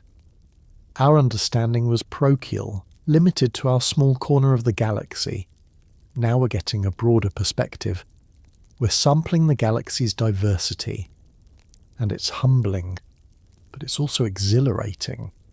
Because every mystery solved opens up 10 new questions. Every answer reveals how much more there is to learn. Where did 3I/Atlas come from? Probably the thick disk. Possibly from a system 7 to 10 billion years old. Maybe from a star that no longer exists. That's the best answer we have right now. And it might be the best answer we ever get. Unless we build faster spacecraft, better instruments, more sensitive detectors. But even this partial answer, even this probabilistic sketch of a long-dead stellar nursery billions of years in the past and thousands of light years away, is extraordinary. We are cosmic detectives, piecing together ancient crimes. The crime here isn't murder or theft, it's ejection, exile, some gravitational interaction, some planetary migration event, some close encounter with a passing star, flung this comet outward, gave it escape velocity, sent it tumbling into the dark. And now, billions of years later, that exile has brought it here, to us, to our telescopes, to our curiosity. It won't stay long, already. It's falling inward toward the sun, picking up speed. In a few months, it'll whip around perihelion and begin the long climb back out. By this time next year, it'll be beyond Neptune. In 5 years, beyond the Kuiper belt, in a century, so far away that even our most powerful telescopes won't be able to see it. And then it'll vanish into the gulf between stars, continuing its cosmic wandering, maybe in another billion years.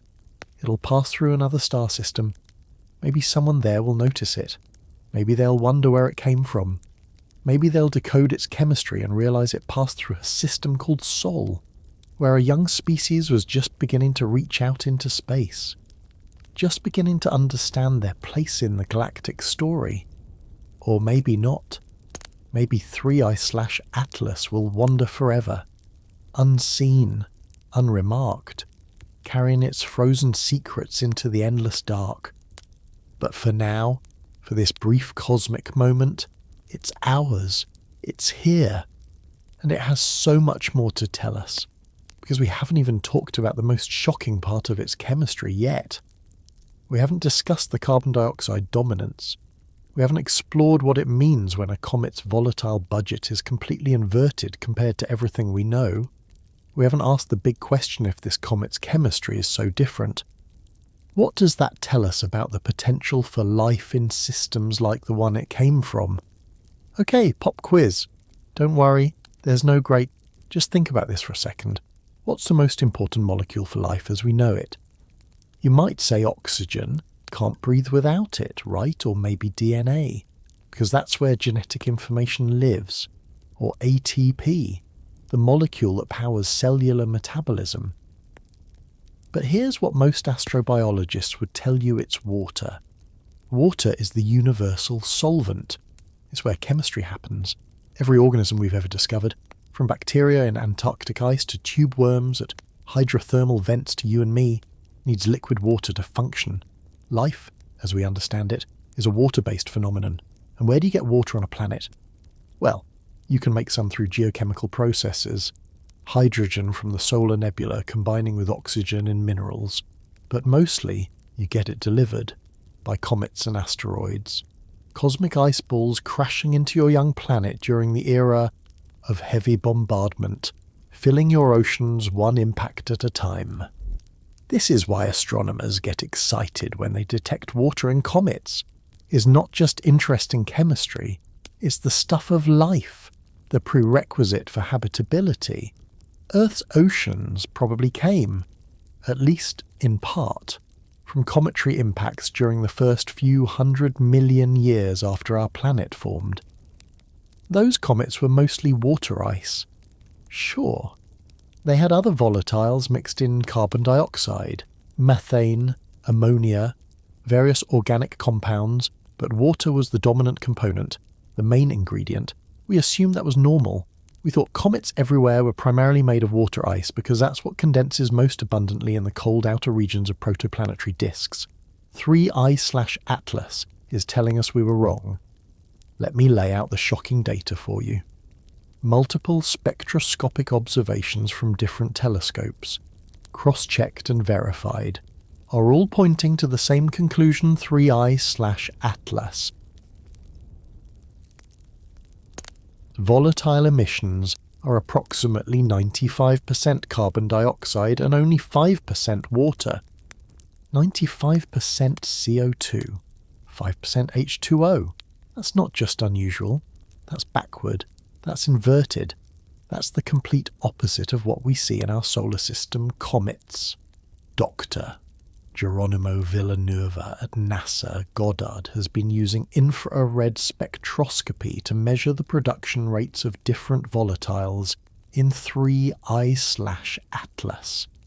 Infrared is perfect for this because different molecules absorb and emit at characteristic wavelengths in the IR. Water has strong features around 2.7 microns. CO2 shows up around 4.3 microns. When Villanueva first processed his data from the NASA Infrared Telescope facility in Hawaii, he thought there was a calibration error. I checked the reduction pipeline 3 times, he said during a press briefing. Then I called a colleague and asked them to independently reduce the same data. Same result. The CO2 bands were absolutely dominant. The water signature was there, but weak. Much weaker than we'd expect. He showed a comparison graph. Comet Hale-Bopp at similar heliocentric distance, strong water signature, moderate CO2. Comet Hartley, 2, similar pattern. Even 2I/Borisov, the previous interstellar visitor, water-dominated, though with more CO2 than typical solar system comets. And then 3I/Atlas, a massive CO2 spike dwarfing everything else. This is telling us something fundamental about where this comet formed, Villanueva said, about the temperature and chemical conditions in that protoplanetary disk. Let's dig into what that might mean. Carbon dioxide ice condenses at higher temperatures than water ice. In a protoplanetary disk, as you move outward from the star, the temperature drops. First at around 170 Kelvin, CO2 ice can start forming. Then, further out at around 150 Kelvin, water ice condenses. This creates zones. Closer regions might be enriched in CO2 relative to water. Farther regions are water-rich. In our solar system, comets are thought to form beyond the water ice line. Where water is abundant, that's why they're water-rich. Makes sense. Right. But what if 3A/Atlas formed in a different zone? What if it coalesced in a region of its birth disk where CO2 ice was more abundant than water ice? That could happen if the disk was warmer. Maybe the parent star was more massive than the Sun, pumping out more energy, pushing the ice lines farther out. In that scenario, the region where comets form would be warmer, favouring CO2 over water. Or maybe the disk had unusual opacity. Dust grains in the disk absorb and re-radiate starlight, affecting the temperature structure. A dustier disk might have different temperature gradients than our solar nebula did. Dr. Ilsa Cleaves at the University of Virginia specializes in protoplanetary disk chemistry. She builds computer models that simulate how molecules form, migrate, and condense in disks around young stars. The CO2 to water ratio is incredibly sensitive to formation location and disk conditions. She explained to me, in a typical disk around a solar-type star, water ice dominates beyond about 3 AU, but change the stellar luminosity, change the dust properties, change the disk mass, and you can shift things around. She showed me simulations where varying just the disk's surface density created dramatically different ice compositions at the same radial distance. It's not just about temperature, she said. It's about chemistry. Water forms from H2O in the gas phase, then freezes onto grains, but CO2 can form multiple ways: direct freeze-out from gas phase CO2, or surface chemistry where CO and O atoms meet on grain surfaces and react. In some of her simulations, regions where energetic radiation was destroying water molecules faster than they could form ended up CO2 rich. If the parent star had strong UV emission, or if there were nearby massive stars irradiating the disk, you could selectively destroy water while leaving CO and CO2 relatively unaffected.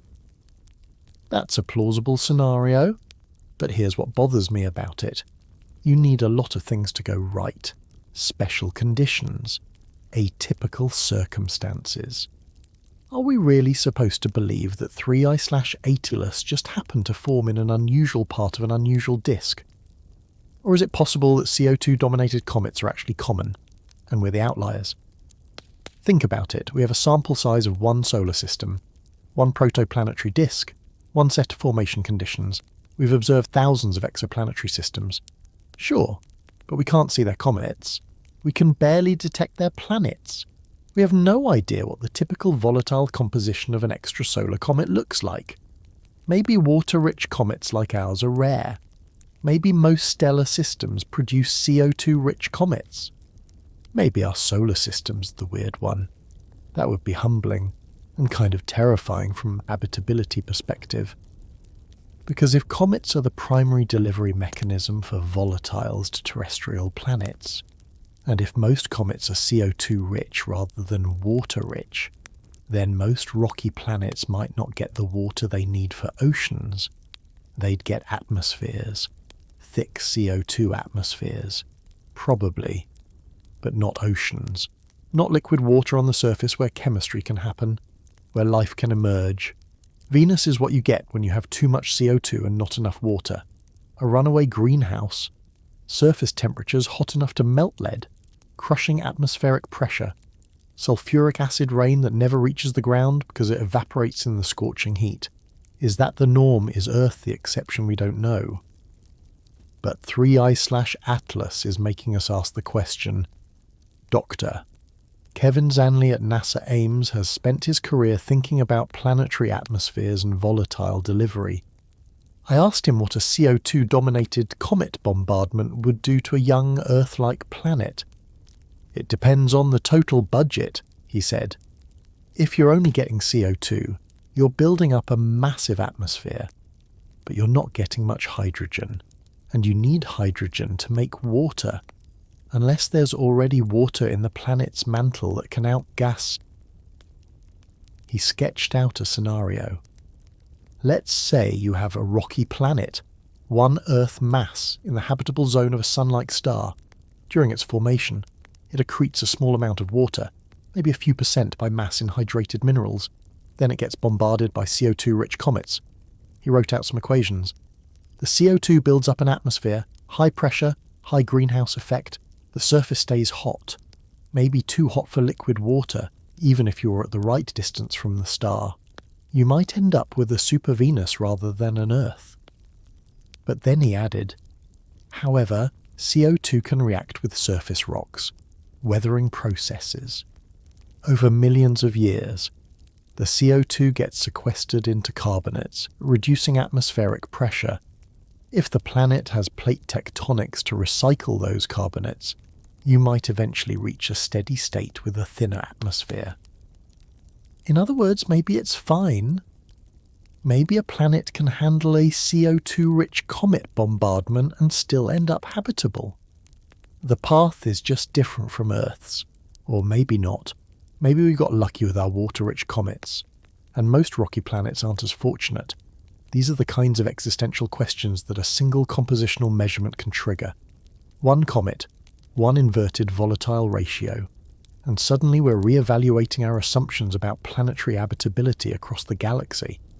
But let's get back to the specific chemistry of 3I/Atlas. Because CO2 dominance is only part of the story, there's also the question of where the CO2 is coming from. Is it sublimating directly from CO2 ice in the nucleus? Or is it being produced by some other process? One possibility is that it's coming from more complex organic molecules, things like carboxylic acids, which contain CO2 groups bonded to carbon chains. When UV radiation hits these molecules, they can decompose, releasing CO2, Comet 67P, which Rosetta studied in detail, was rich in organic compounds. About 45% of the mass was organics, not just simple ices. Some of those organics were very complex, polymeric chains that Rosetta's instruments could detect but not fully characterize. When those organics heat up and break down, they release smaller molecules. CO2 is a common product of organic decomposition. Could 3I/Atlas be even richer in organics than Comet 67? Could the CO2 we're seeing be primarily a decomposition product rather than pristine ice? That would have interesting implications. Organic-rich comets are exciting from an astrobiology standpoint. Organics are the building blocks of biochemistry. If 3I/Atlas is carrying a massive inventory of complex organics, it's essentially a chemical library from another star system. Dr. Jamie L. Seeler at NASA, Goddard, is an expert in cometary organic chemistry. She's analysed samples returned from Comet Wild 2 by the Stardust mission, and she's studied meteorites that might have cometary origins.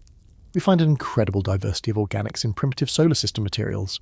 She told me, amino acids, the building blocks of proteins, nuclear bases, the building blocks of DNA and RNA, sugar precursors, lipid-like molecules. The inventory is rich. She pulled up a chart showing the organic compounds detected in Comet Wild 2 samples, dozens of different molecules, some with complicated structures. And that's just what we could identify, she said. There's a whole mass of material we call insoluble organic matter that we can't fully characterize. It's probably polymeric, cross-linked, complex. I asked her what we might find if we could sample 3I/Atlas directly. If it's really CO2 rich through organic decomposition, I'd expect a lot of carboxylated compounds, maybe carboxylic acids, ketones, aldehydes. The decomposition pathways of those would produce CO2, she paused. But also, if it formed in a different stellar environment with different radiation conditions, there might be organics we've never seen, molecules that don't form easily in our solar system because the chemistry was different. That's the dream. Isn't it novel biochemistry? Alien organic chemistry? Not because it's from aliens, but because it's from a different chemical environment. We already know that interstellar space contains some weird molecules. Radio astronomers have detected over 200 different molecular species in molecular clouds. Some of them are familiar water, ammonia, methanol. Others are exotic protonated formaldehyde, ethyl methyl ether, even buckyball's 60 carbon atoms arranged in a soccer ball shape. Nature is creative. Give chemistry the right conditions, and it explores possibilities we'd never think to try in a laboratory. 3I/Atlas might be carrying samples of that creativity, frozen for billions of years, preserved in the deep cold of interstellar space, now beginning to sublimate and decompose as solar UV hits them. Every photon that strikes the comet is triggering reactions, breaking bonds, creating fragments, releasing volatiles, and we're measuring the products. But we're missing the starting materials. We see CO2, but we don't know exactly which parent molecules it came from. That's frustrating. It's like trying to reconstruct a recipe by tasting the finished dish. You can identify some ingredients, but you're missing the process, the proportions, the specific steps. To really understand 3I/Atlas's chemistry, we'd need to sample it. Land on it, drill into it, bring material back to Earth where we can analyze it with every technique we have. Mass spectrometry, electron microscopy, isotopic analysis, pyrolysis gas chromatography, all the tools that terrestrial laboratories offer, but we can't. The comet is moving too fast, and we're not ready. So we work with what we have: spectroscopy, remote sensing, inferences and deductions and educated guesses. And you know what? Even with those limitations, we're learning extraordinary things. We're learning that 3I/Atlas's chemistry is inverted compared to our comets, that it's either forming in a different temperature regime, or from a disk with unusual composition, or through processes we don't fully understand yet. We're learning that carbon dioxide can dominate volatile budgets in ways we didn't expect, which has implications for atmospheric composition on exoplanets. We're learning that there's more diversity in planetary system chemistry than our models predicted. Each of these lessons is valuable.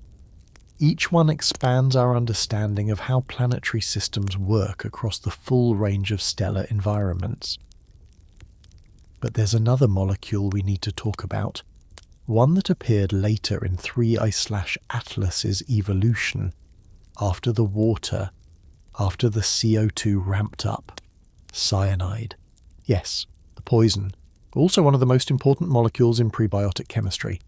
Cyanide is a key precursor for amino acids, for nucleotides, for the chemical pathways that might lead from simple organic molecules to the complex polymers necessary for life. The Miller-Urey experiment in 1953, the famous one where they simulated early Earth's atmosphere and produced amino acids, required hydrogen cyanide in the gas mix. Without it, no amino acids. So when we detect cyanide in a comet, especially an interstellar comet that might represent chemistry from a different stellar environment, we pay attention, and 3I/Atlas has cyanide. Lots of it. Enough to make the comet glow green. But here's the weird part: the cyanide showed up late. In our comets. Water and cyanide appear together. They have similar sublimation temperatures, similar production profiles. You see one, you see the other. In 3I/Atlas, water showed up first at 3.5 AU, cyanide stayed quiet until 2.8 AU, then suddenly ramped up dramatically. Why the delay? The most likely explanation is sequestration. The cyanide-bearing molecules are trapped somewhere that requires extra energy to release them. Maybe they're in organic grains, complex polymers that need both heat and UV radiation to break down. As the comet warms and the solar UV flux increases, these polymers decompose, liberating CN radicals that fluoresce in the green.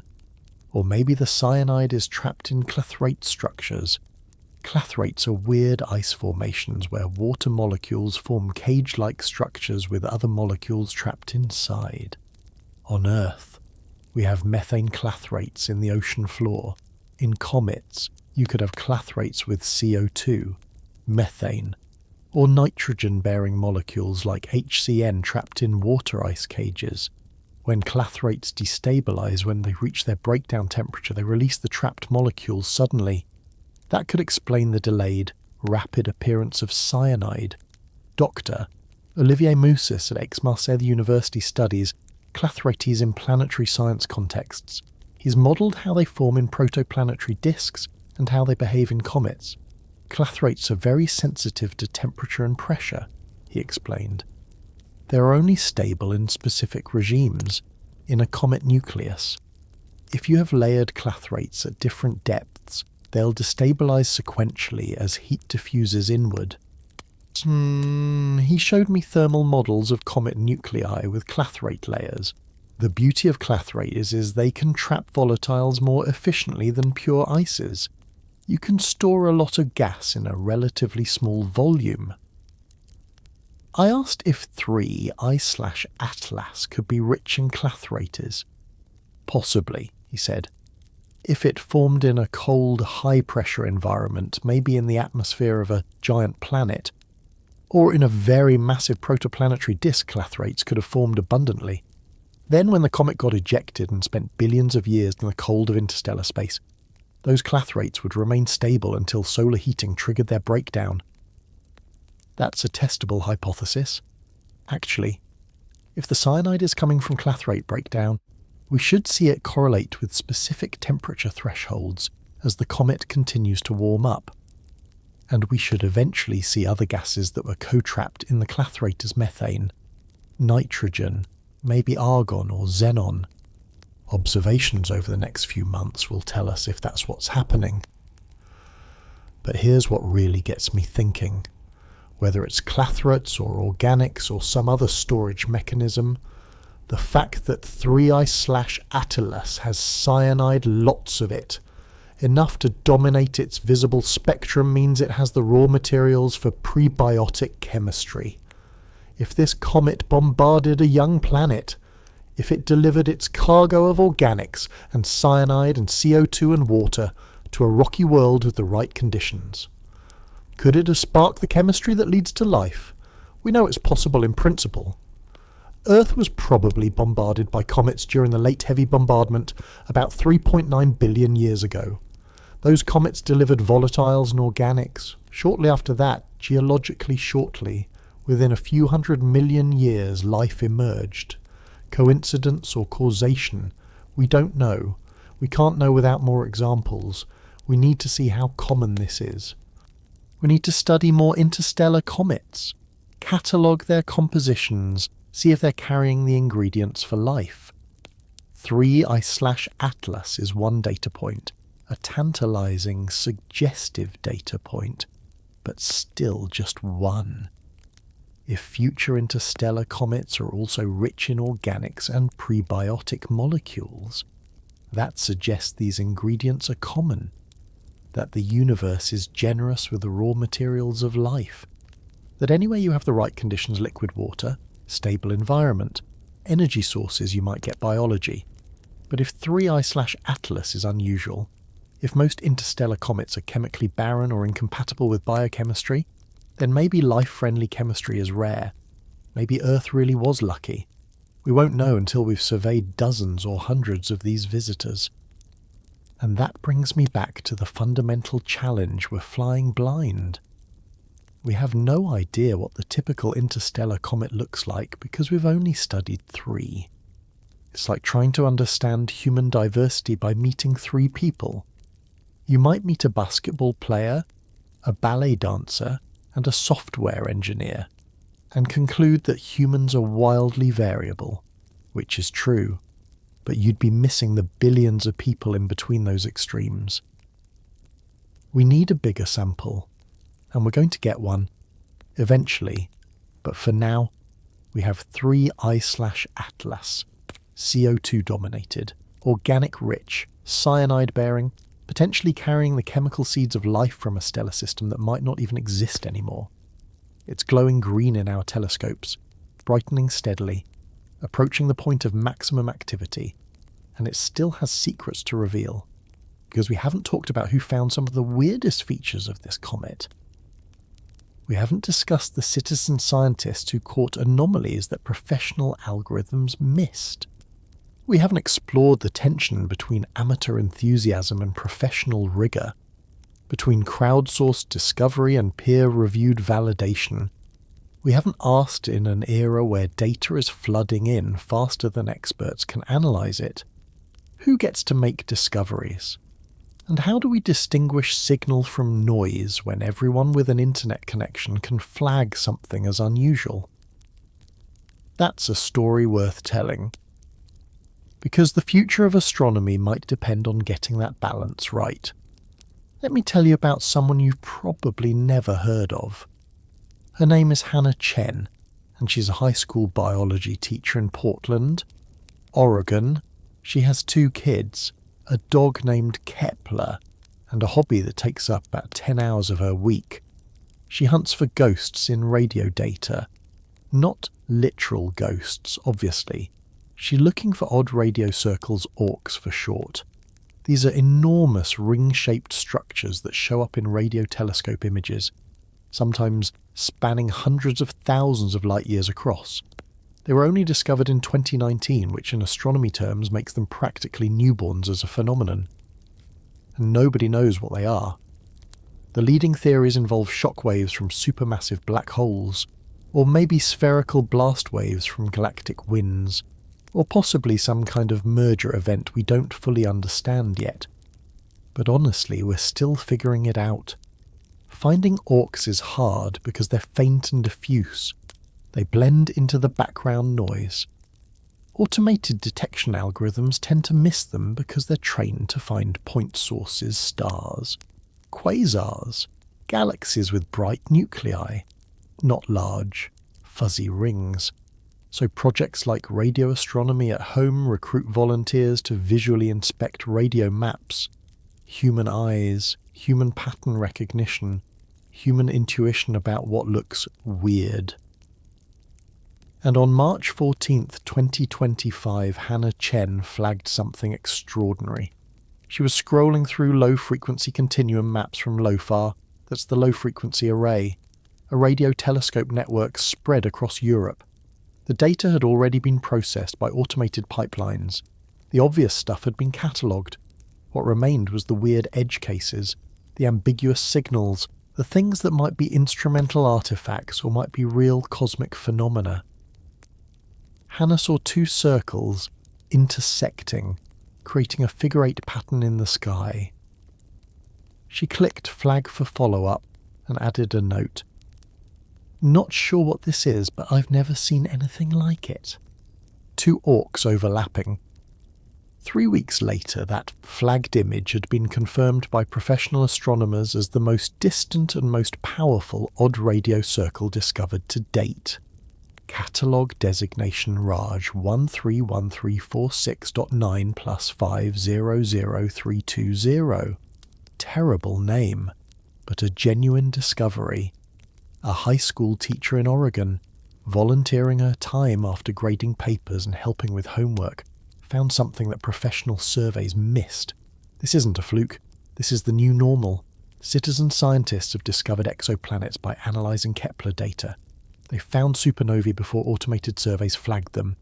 They've identified unusual variable stars, tracked asteroid orbits, classified galaxy morphologies.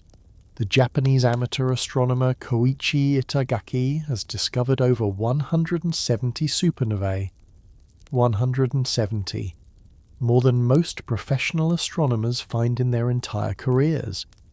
Andrew Gray, a British amateur, co-discovered an unusual stellar outburst in 2020 that led to multiple professional papers about a rare type of cataclysmic variable star. There's a Dutch amateur named Patrick Wiggins who's been tracking comets for 40 years and has contributed thousands of observations that professionals use to refine orbital calculations. This is happening across every field of astronomy. Not replacing professionals, but complementing them, extending the reach of science beyond the limitations of career researchers with their grants and their publication pressures and their limited telescope time. But let's be honest about something. This partnership isn't always smooth. There's tension, real tension, because for every genuine discovery, there are dozens of false positives. Well-meaning amateurs flagging things that turn out to be instrumental noise, satellite trails, cosmic ray hits, artifacts from data processing, Doctor. Robert Simpson at the University of Oxford helps run the Zooniverse platform, which hosts multiple citizen science projects including Galaxy Zoo and Planet Hunters. I asked him about the false positive problem. He sighed. Not a frustrated sigh, more like a tired one. "It's the nature of the beast," he said. "When you have thousands of people looking at data, some of them will see patterns that aren't there. It's not their fault human brains are wired to find patterns, even in random noise. But it means we need robust verification protocols." He explained their system. When a volunteer flags something as interesting, it doesn't immediately go to professional astronomers. First, it gets shown to other volunteers. If multiple independent people flag the same feature, then it moves up the priority queue. If only one person sees it, it gets flagged as needs more eyes. We call it wisdom of crowds. Simpson said, "Individual humans make mistakes, but aggregate many human judgments, and the signal emerges from the noise. Usually that's the key word, because sometimes the crowd is wrong. Sometimes everyone sees a pattern that turns out to be an artifact. Sometimes confirmation bias kicks in once one person says this looks like X. Others start seeing X too, even if it's not there. The most famous example is probably the whole KC8462852 affair, better known as Tabby's star. Back in 2015, citizen scientists working on Planet Hunters noticed something weird. This particular star showed irregular dimming patterns, deep dips in brightness, sometimes dropping by more than 20%, happening at irregular intervals. No planet could do that. Planets cause regular, predictable dips as they transit in front of their star.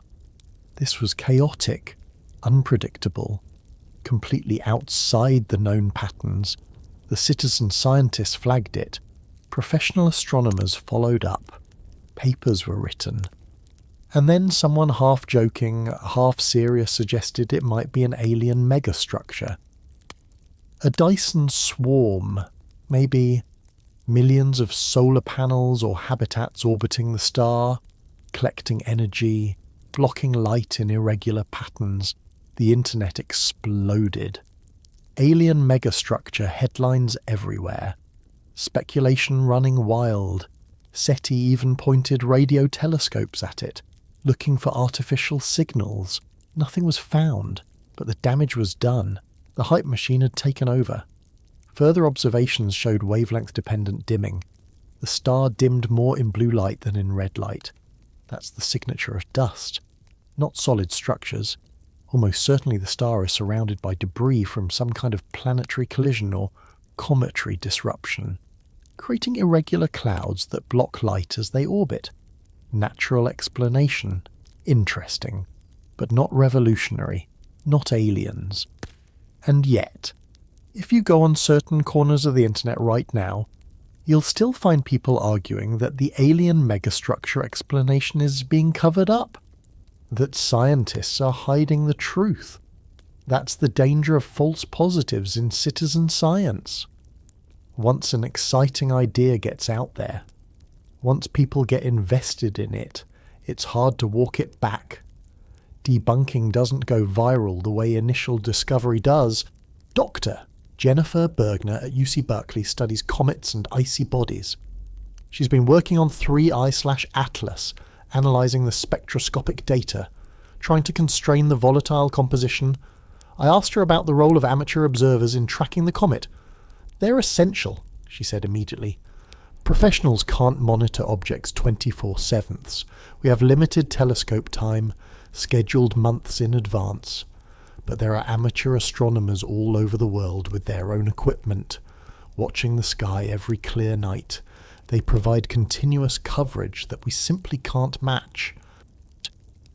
She pulled up a light curve showing 3I/Atlas's brightness over time. About half the data points came from amateur observers. Without them, we'd have huge gaps in the coverage. We might miss outbursts or brightness variations that happen on timescales of hours to days. But then, she added, the challenge is quality control. Not all amateur data is created equal. Some people have excellent equipment and rigorous calibration procedures. Others are working with smartphones attached to small telescopes. The measurement uncertainties can be large. We have to be careful about which data we trust. That's the professional perspective. Grateful for the help, but cautious, always verifying, always cross-checking. Now let me give you the amateur perspective. I talked to David Morrison, a retired engineer in New Mexico who spends his nights photographing comets. He's been doing this for 30 years. He's discovered 2 comets himself and contributed observations to literally hundreds of others. Sometimes it feels like professionals don't take us seriously. It told me, we submit data and it gets ignored, or we flag something unusual and we're told we must have made an error without anyone actually checking. He described an incident from a few years ago where he noticed unusual coma structures in a comet jets and fans that seemed to be evolving on a timescale of hours. He reported it to professional astronomers working on that comet. No response. A week later, a professional paper came out describing the exact same features with no acknowledgement of his earlier report. I'm not doing this for credit, he said. I'm doing it because I love it. But it would be nice to feel like we're actually partners in this, not just free labour providing data points. That stung to hear, because he's right. Isn't he? Citizen scientists contribute enormous amounts of time and effort. They buy their own equipment, they process their own data, they make genuine contributions to science. And sometimes they get treated like amateur hour, like their work doesn't quite count. There's a cultural gap here, a divide between professional astronomy, with its PhDs and peer review and institutional hierarchies, and amateur astronomy, with its passion and enthusiasm and lack of formal credentials. Bridging that gap is hard, but it's necessary, because the future of astronomy depends on it. Let me explain why with some numbers that should terrify and excite you simultaneously.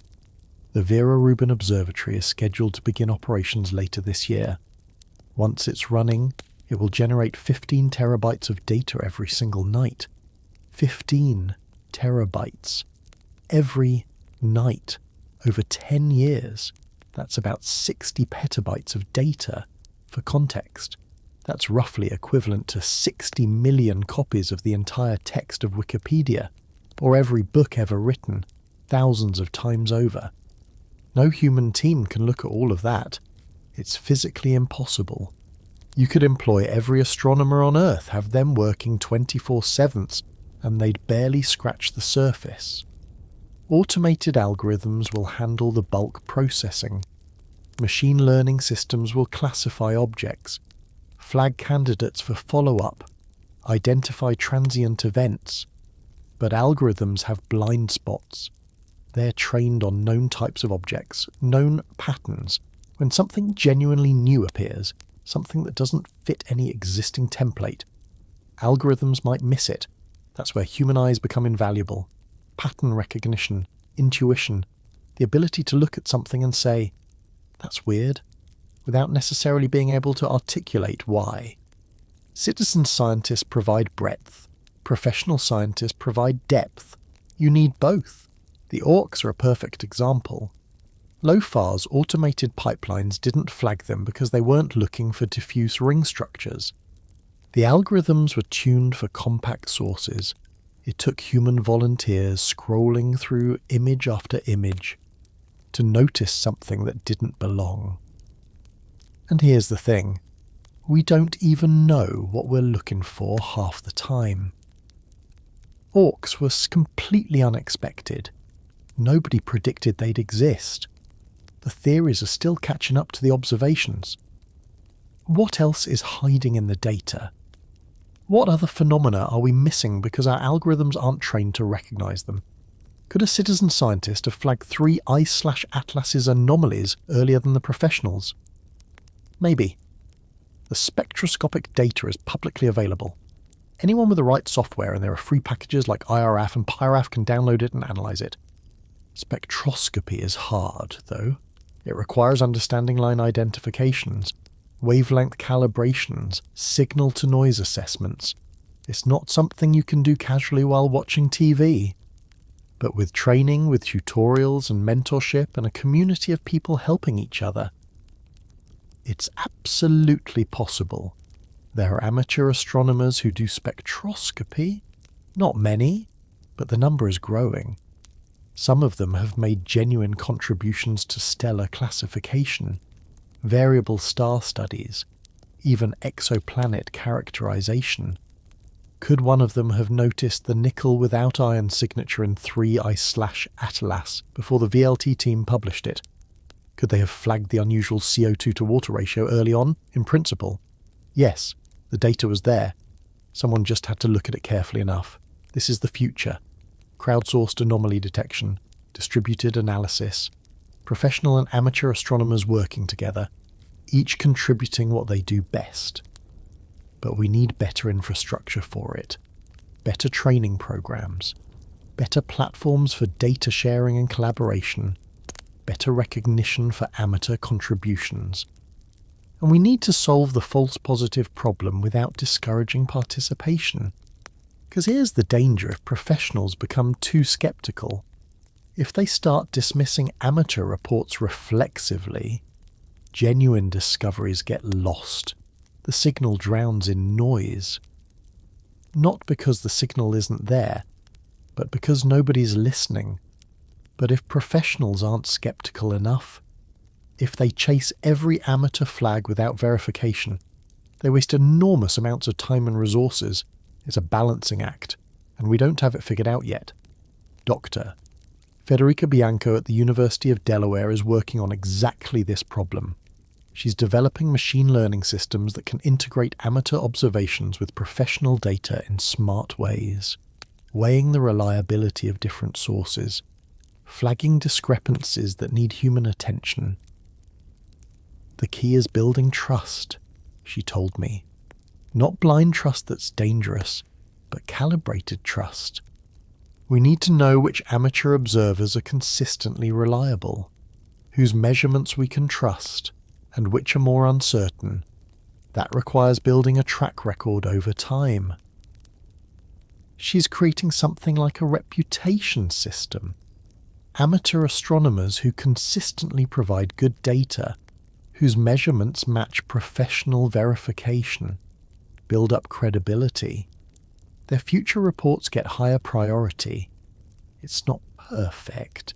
It could be abused, but it's better than the current system, which is often just personal relationships.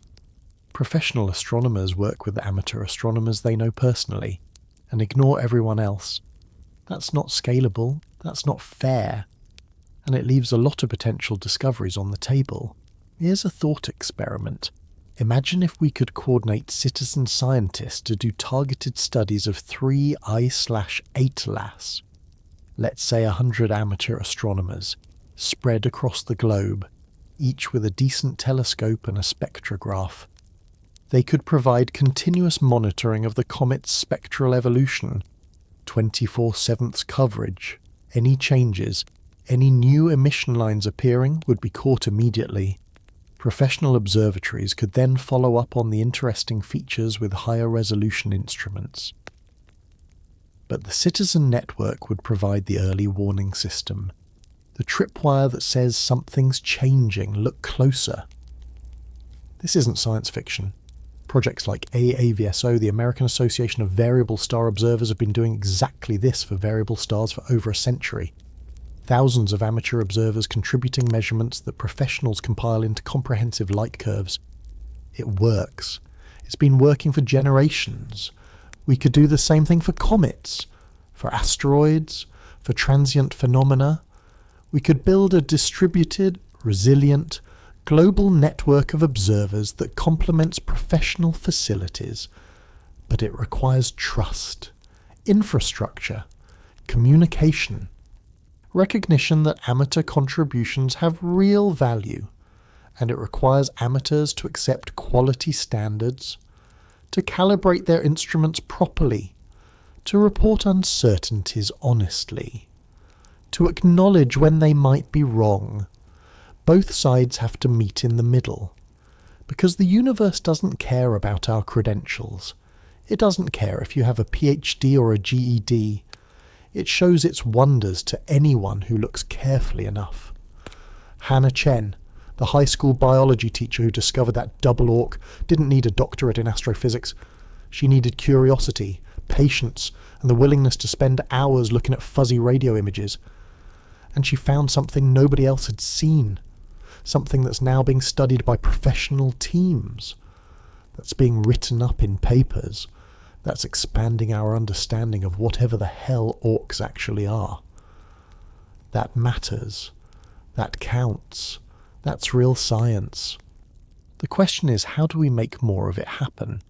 How do we create structures that enable citizen scientists to contribute meaningfully while maintaining the rigor that science requires? I don't have all the answers. But I know we need to figure it out, because the data deluge is coming. It's already here. Really. And we need all hands on deck.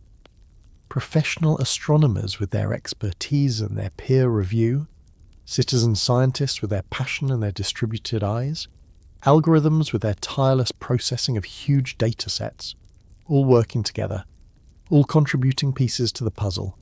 3I/Atlas is one puzzle, one mysterious comet with impossible water production and inverted chemistry and metal ratios that don't make sense.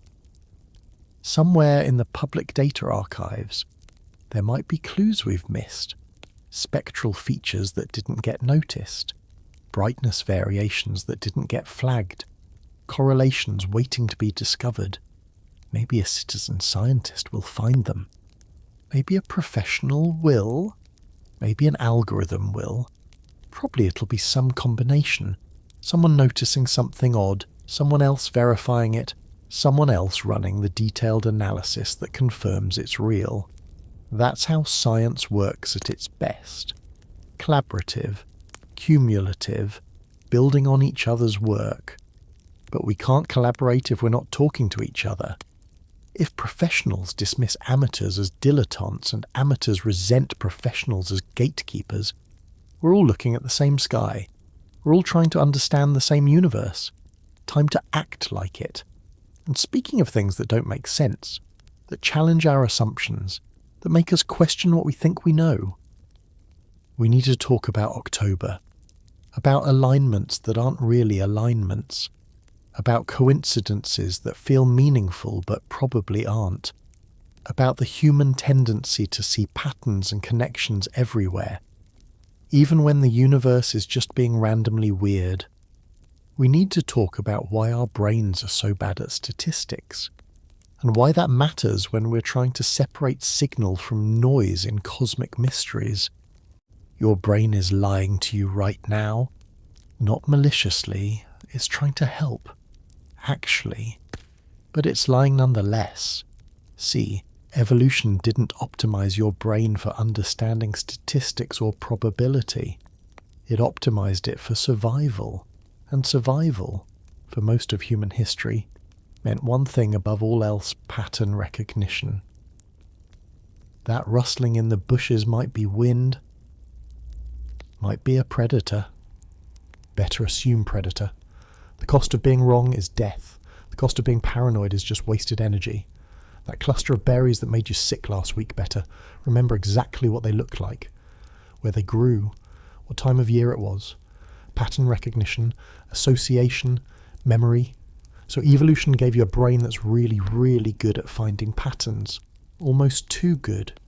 Good enough that you find patterns even when they're not there. You see faces in clouds. You hear words in white noise. You notice that every time you wash your car, it rains the next day. You remember the 3 times your intuition was right and forget the 30 times it was wrong. This is pareidolia. This is confirmation bias. This is your pattern recognition engine running on overdrive, connecting dots that don't actually connect. And in October 2025, a lot of people's pattern recognition engines went into overdrive about 3I/Atlas. Here's what happened. On October 12th, Mercury swung into a favourable evening apparition. That's astronomy speak for you could see it pretty well after sunset. Mercury's usually hard to spot because it's so close to the sun, but a few times a year it ventures far enough from the solar glare to be visible. This was one of those times, bright, hanging low in the western sky after sunset. Beautiful, if you knew where to look, simultaneously well. Within the same week, Ceres reached opposition. Ceres is the largest object in the asteroid belt, about 600 miles across. When it's at opposition, it's directly opposite the sun in Earth's sky, which means it rises at sunset. It's visible all night, and it's at its brightest and closest to Earth. You could spot Ceres with binoculars if you knew which faint star-like point was actually the dwarf planet. And of course, 3I/Atlas was visible too, not to the naked eye, but definitely to amateur telescopes, and it was glowing green, getting brighter, acting weird, dominating astronomy headlines. So you had 3 things in the sky simultaneously: Mercury, Ceres, and this mysterious interstellar comet doing impossible things with water and nickel. And on social media, people started connecting dots.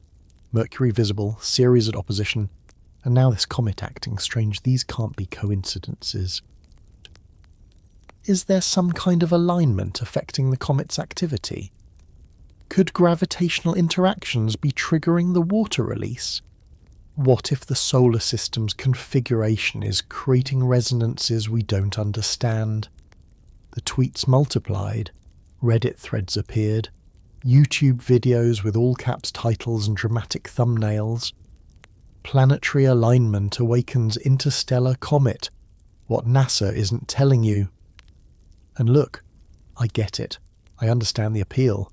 The universe would be so much more satisfying if events were connected, if there was an order to things, if cosmic occurrences had meaning beyond random chance in a probabilistic universe.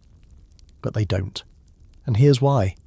Let's start with the most basic fact: Mercury's position has absolutely zero effect on a comet billions of miles away. Mercury is small, about 38% the diameter of Earth. Its mass is only 0.055 Earth masses. It's basically a large moon orbiting close to the Sun. 3I/Atlas. When this alignment happened, it was about 2.5 astronomical units from the Sun. That's about 230 million miles. Mercury orbits at about 0.4 AU. So the distance between Mercury and 3I/Atlas was roughly 2.1 AU, about 195 million miles. The gravitational force between 2 objects decreases with the square of the distance. At 195 million miles, Mercury's gravitational influence on 3I/Atlas is so small it's essentially unmeasurable. We're talking about forces smaller than the pressure of sunlight hitting the comet, smaller than the thrust from the comet's own outgassing. Dr. Michael Bush at the City Institute actually ran the calculation for me. Just to be absolutely certain, he came back with a number. Mercury's gravitational force on 3I/Atlas during the October alignment was approximately 3.7 x 1014 newtons. For context, that's about the same as the gravitational force that a mosquito sitting on your shoulder exerts on your big toe. Ceres is even less relevant. It's farther away and much less massive than Mercury. Its gravitational influence is even more negligible. There was no alignment. There was no gravitational interaction. There was no physical mechanism by which Mercury or Ceres could possibly affect the comet's behaviour. But tell that to the pattern recognition engine in your brain. Tell that to the part of you that wants the universe to make sense, to have meaning, to be more than just random atoms bouncing around according to physical laws. This is the same psychological phenomenon that created astrology. Ancient people noticed that planetary positions in the sky correlated with the seasons, which correlated with events in their lives. Harvest time, flood season, mating season. They built elaborate systems connecting planetary movements to human affairs. And those systems felt meaningful. They felt like they revealed hidden order in the chaos. We know better now. We understand that planets don't influence human destiny. The only reason planetary positions correlate with seasonal events is because we all orbit the same sun, and seasons are caused by Earth's axial tilt. But the psychological appeal hasn't gone away. We still want patterns. We still want connections. Let me give you a historical example that's eerily parallel to what happened in October 2025, May 1910. Halley's Comet was returning, making its once every 76 years swing through the inner solar system. Astronomers had detected cyanogen gas in the comet's tail, cyanogen being a compound that's toxic to humans, and someone did the math and realised that Earth would actually pass through the comet's tail on May 19th. Panic ensued. Newspapers ran sensational headlines. Comet's poisonous tail will envelop Earth. Scientists predict mass deaths from cosmic gas. People bought gas masks. Some sealed their windows with tape and wet towels. There were reports of people committing suicide rather than face what they thought would be a slow death by poison gas. In Oklahoma, one entrepreneur started selling Comet pills that supposedly protected against the toxic effects. He made a fortune before authorities shut him down. Meanwhile, astronomers were trying desperately to explain that the comet's tail, while it did contain cyanogen, was so diffuse it was essentially a vacuum. The amount of gas in the entire tail was less than what you'd find in a small room on Earth. When Earth passed through it, nobody would even notice. They were right. Of course.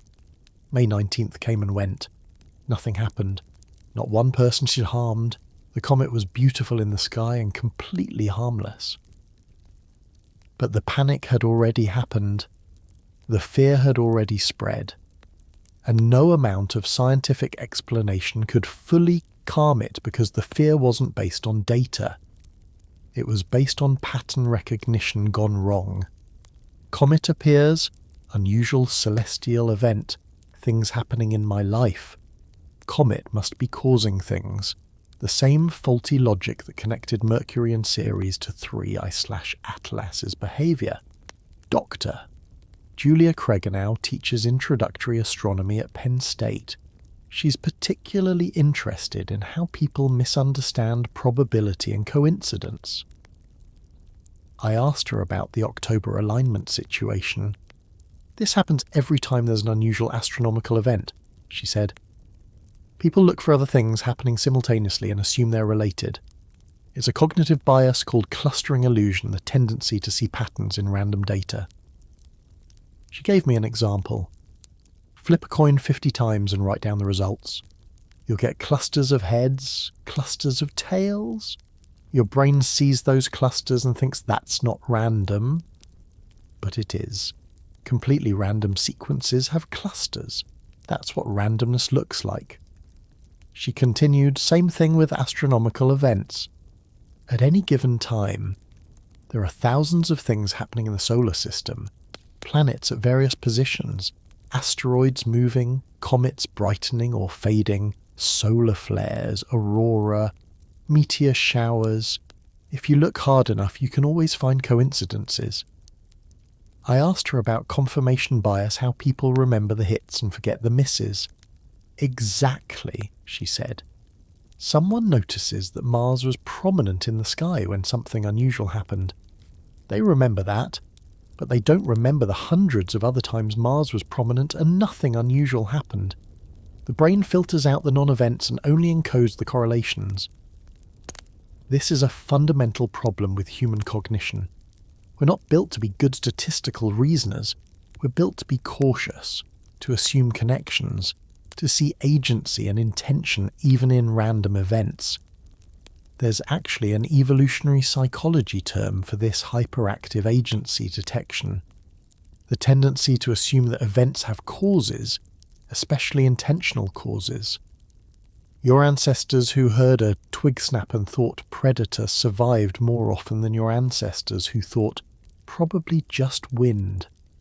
So evolution gave you a brain that assumes agency, assumes intention, assumes connection, even when there is none. This is why conspiracy theories flourish. This is why people see UFOs in blurry photos of weather balloons. This is why every unusual astronomical event spawns theories about secret government programs or alien intervention. It's not stupidity, it's not ignorance, it's human nature working exactly as evolution designed it, just applied to situations where those instincts mislead us. And social media amplifies this exponentially. In the old days, if you had a theory about planetary alignments affecting comets, you might tell your friends. They'd probably tell you it's nonsense, and that would be the end of it. Now you post your theory online. Within minutes, you find other people who've had the same thought, you share links, you build arguments, you create charts and diagrams. Someone with graphic design skills makes an infographic. Someone else makes a video. Before long, you've got a full-blown alternative narrative, a community of people all reinforcing each other's pattern recognition, all adding new evidence, all becoming more convinced that they're onto something. And when scientists come along and say, actually, the gravitational forces involved are negligible, the community doesn't update its beliefs. Instead, it adds a new layer to the theory scientists are covering it up. Scientists are gatekeepers protecting the established paradigm.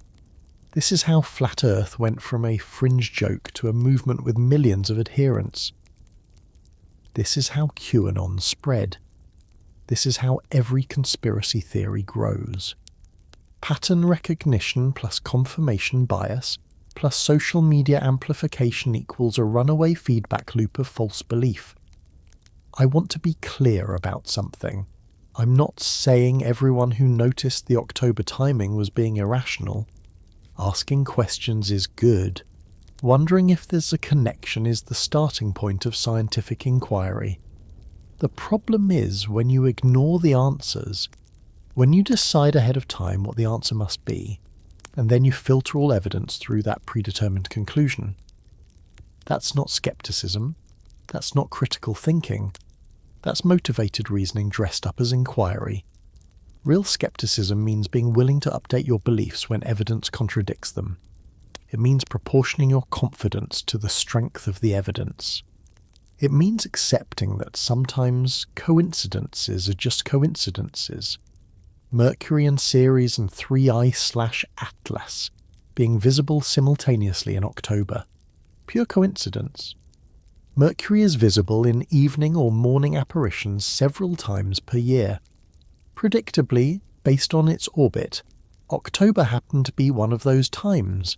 Nothing special about it. Ceres reaches opposition once every 467 days. which is its synodic period, the time it takes for Earth to lap Ceres in our respective orbits. Again, predictable, regular, nothing unusual, and 3 I/Atlas. It was following its trajectory, warming up as it approached the Sun, behaving exactly as you'd expect from a comet, well, from a weird comet with unusual chemistry, but still following physical laws. 3 independent events, happening simultaneously because that's what the math says they should do based on orbital mechanics. No deeper meaning, no cosmic significance. Just celestial mechanics being celestial mechanics. But here's what's interesting. Here's what actually matters about the October coincidence that has nothing to do with gravitational forces or alignments, the attention it created. Because of the social media buzz, because of the YouTube videos and the Reddit threads and the Twitter speculation, more people looked at 3 I/Atlas. More amateur astronomers pointed their telescopes at it. More observations were made. More data was collected. Some of that data was useful. Some of the amateur observations filled in gaps in professional coverage.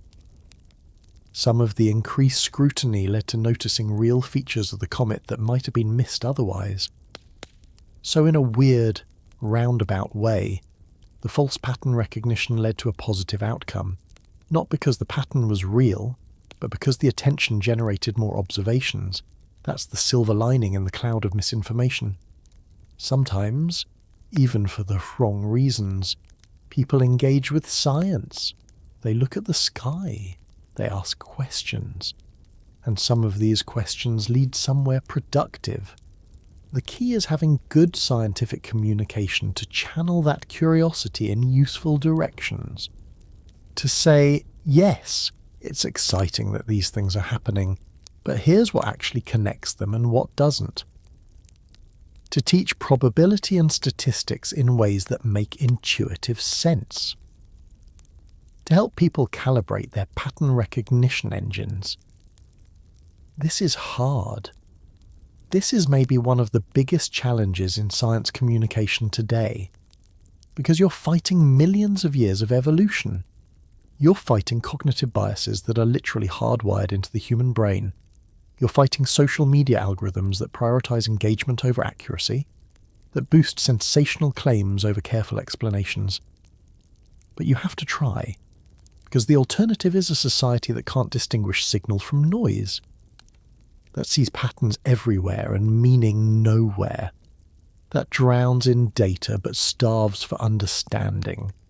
And we can't afford that, not with the challenges we're facing: climate change, pandemic response, technological disruption. All of these require being able to process information accurately, to distinguish correlation from causation, to update beliefs based on evidence. If we can't do that for something as straightforward as do planetary positions affect comet activity, how are we going to do it for complex multifactorial problems where the connections are subtle and the data is noisy? This matters. This really matters. And it brings us to another case study in pattern recognition gone wrong. Another October event that generated conspiracy theories and alternative narratives. This time not about cosmic alignments, but about whether something even happened at all. Because absence of evidence can feel just as suspicious as presence of coincidence. Especially when you expect noise and get silence instead. We need to talk about Blue Origin. We need to talk about NS-36. We need to talk about a spaceflight that supposedly happened, that should have been all over social media, that should have generated headlines and viral videos, but didn't. And how that silence, that absence, that empty space where noise should have been, created its own pattern, its own mystery, its own set of questions that might or might not have answers. Absence is weird, isn't it? It's harder to notice than presence. If something's there, shouting at you, you can't miss it. But when something's not there, when there's a hole where something should be, that takes a different kind of attention. October 8th, 2025. Blue Origin mission NS-36. 6 passengers. 11 minutes of flight. A clean launch from West Texas. A smooth ascent past the Kármán line that's the boundary of space at 62 miles altitude, a few minutes of weightlessness. Then a parachute descent back to the desert. Routine. Blue Origin's 15th crewed mission. They've done this before. They know how it works. Launch, float, land, champagne. Done. The mission was announced in advance. ABC News covered it. A handful of space journalists tweeted about it. The passenger manifest was released well. Partially. 5 names public. 1 mystery passenger who requested anonymity until after landing. Nothing unusual there. Privacy is expensive. And if you're paying hundreds of thousands of dollars for a space flight, you can probably afford to keep your name out of the press for a few extra hours. The flight happened, apparently, officially, according to the press releases and the handful of media reports that trickled out afterward.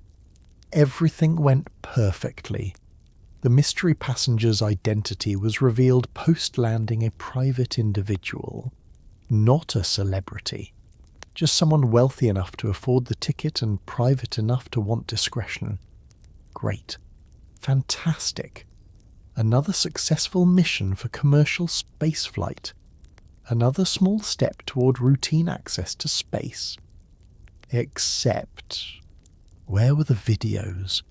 Where were the viral clips of passengers floating in zero gravity? Faces pressed against windows, looking down at Earth's curvature against the black of space. Where were the celebrity reactions, the memes, the TikTok breakdowns, the Instagram stories? Where was the noise? Blue Origin usually releases cabin footage. Beautiful shots of the passengers experiencing weightlessness for the first time. That moment when they unbuckle and float free. When they realise they're actually in space. When the reality hits them and their faces light up with pure wonder. That footage is marketing gold. It's what sells future flights. It's what makes people dream about going to space themselves. NS-36. Nothing. No cabin video released to the public. No passenger interviews. No social media posts from the passengers themselves. At least none that went viral. The story appeared as existed for maybe 6 hours in the news cycle, and then vanished. Like a stone dropped into a lake, barely making a ripple. And that absence, that silence that started to feel strange. I first noticed it about 3 days after the flight. I was researching 3i/8ler stuff, scrolling through space news, and I saw a mention of NS-36 in a sidebar. Blue Origin completes another successful mission. I thought, I didn't see anything about that on Twitter, didn't see any videos trending. I went looking, found the official press release, found a few articles in space industry publications, found literally nothing on social media. No trending hashtags, no viral moments, no discussion. For context, let me tell you about NS-29. That was the April 2025 flight. The one with the all-female crew. Katy Perry was on board. Gayle King, the CBS journalist, a couple of other high-profile passengers. That flight exploded across social media. Within hours of the livestream ending, there were think pieces, video compilations, reaction videos, celebrity commentary. It trended on Twitter for 2 days, but not for the reasons Blue Origin wanted, because conspiracy theorists descended on it like flies on honey. People claimed the flight was faked. They analysed every frame of the cabin footage looking for inconsistencies. Hair behaviour in zero gravity became a forensic battlefield. Look how stiff Katy's hair is. That's not how hair moves in weightlessness. It's a wig, it's CGI. Never mind that hair behaviour in microgravity is actually kind of weird and counterintuitive. Without gravity pulling it down, hair responds to air currents from the cabin ventilation, to static electricity, to random motion from the passenger moving their head. It can look stiff, It can look floaty. It depends on 100 variables. But try explaining that to someone who's decided it's fake. Then there were the hatch conspiracies. Someone claimed the capsule door opened differently than in previous flights. They posted side-by-side comparisons, drew arrows, circled supposedly anomalous details. The mechanism was identical across all flights. Camera angles and lighting made it look different. But facts didn't matter. The conspiracy had momentum. Then came the really wild stuff. Claims that the passengers were filmed in a studio with green screens, that the Earth view through the windows was pre-recorded footage composited in, that hands looked too smooth, like mannequins, that there were no visible scorch marks on the capsule after re-entry, which proved it never entered the atmosphere. Journalists debunked every claim methodically. Hair behaves weirdly in microgravity. Here's footage from the ISS showing the same thing. The hatch mechanism is identical here. Our technical diagrams from Blue Origin. No visible scorch marks because the capsule was photographed hours after landing, after dust settled on it, and the camera resolution wasn't high enough to show surface char. But debunking didn't kill the conspiracy. If anything, it fed it. They're trying to cover it up. They're making excuses. Look how defensive they are. The conspiracy theory became self-sustaining. A mimetic entity with its own life, immune to evidence, growing through confirmation bias and social media amplification, and Blue Origin. They had to deal with weeks of this nonsense. PR damage, passengers being harassed online, engineers having to explain basic physics over and over to people who'd already decided the flight was fake. So now, 6 months later, NS-36 launches, and it's silent. Barely any coverage, no cabin footage released, no viral moments, no trending hashtags. 2 possibilities present themselves. One, Blue Origin learned their lesson. After the NS-29 debacle, they decided to keep things low-key. Minimal publicity, minimal social media presence. Just do the flight and move on. Don't give conspiracy theorist material to work with. 2, something else is going on. Something that explains the absence. Something we're not being told. And here's where it gets uncomfortable. Because option 1 is perfectly reasonable. Occam's razor would favour it. The simplest explanation is usually correct. But option 2 is interesting. Option 2 creates a mystery, a narrative, a pattern to investigate. And our pattern recognition brains love mysteries. So let me put on my conspiracy theorist hat for a moment. Not because I believe this, but because I want to show you how easy it is to construct a compelling narrative from absence. Here goes. What if NS-36 didn't happen as described? What if there were complications? What if the mystery passenger was someone whose presence needed to be kept secret for reasons beyond simple privacy? What if the lack of cabin footage isn't discretion? It's because releasing it would reveal something. What if the passenger manifest was incomplete or altered? What if Blue Origin is covering up a malfunction, or an injury, or some kind of incident that would damage their safety record? See how easy that was? I just took an absence, the lack of publicity, and filled it with sinister possibilities, none of which have any evidence supporting them, all of which are consistent with the observed facts. This is the problem with absence as data. You can project anything onto it. A blank canvas invites imagination. Now let me take off the conspiracy theorist hat and put on my skeptic hat. The much more likely explanation in S-36 was a routine flight for private individuals who didn't want publicity. Blue Origin, still stung by the NS-29 harassment, decided to keep things quiet. They fulfilled their contractual obligations, get the passengers to space safely, get them back without turning it into a media circus. The mystery passenger was revealed post-flight, as promised, just not to the general public, probably to space industry publications, to investors, to people who actually need to know for regulatory or business reasons, No drama, no conspiracy, just a company doing its job and then moving on. That's boring. That doesn't create engagement. That doesn't trend on social media. But it's probably true.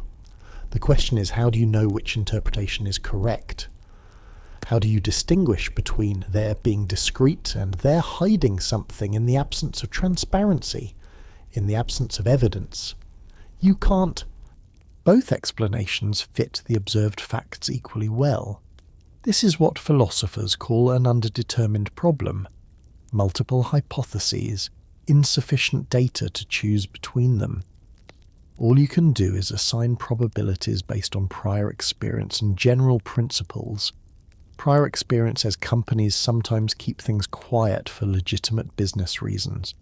Not every flight needs to be a publicity event, especially after getting burned by conspiracy theories. Playing things low-key makes sense. General principles say extraordinary claims require extraordinary evidence. Blue Origin is covering up a major incident is an extraordinary claim. It requires more than just, they didn't release cabin video. So the reasonable conclusion is probably nothing nefarious happened. Probably NS-36 was exactly what it claimed to be. A routine spaceflight that happened to be quiet. But, and here's the crucial part, we can't be certain. There's a probability, however small, that something else is going on. And that uncertainty, that's what conspiracy theories feed on. That tiny crack of doubt, that possibility, however remote, that the official story isn't the full story. This is why transparency matters. This is why open data, public documentation, independent verification are so important. When companies or governments operate in secrecy, even for legitimate reasons, they create information vacuums, and human brains fill vacuums with speculation.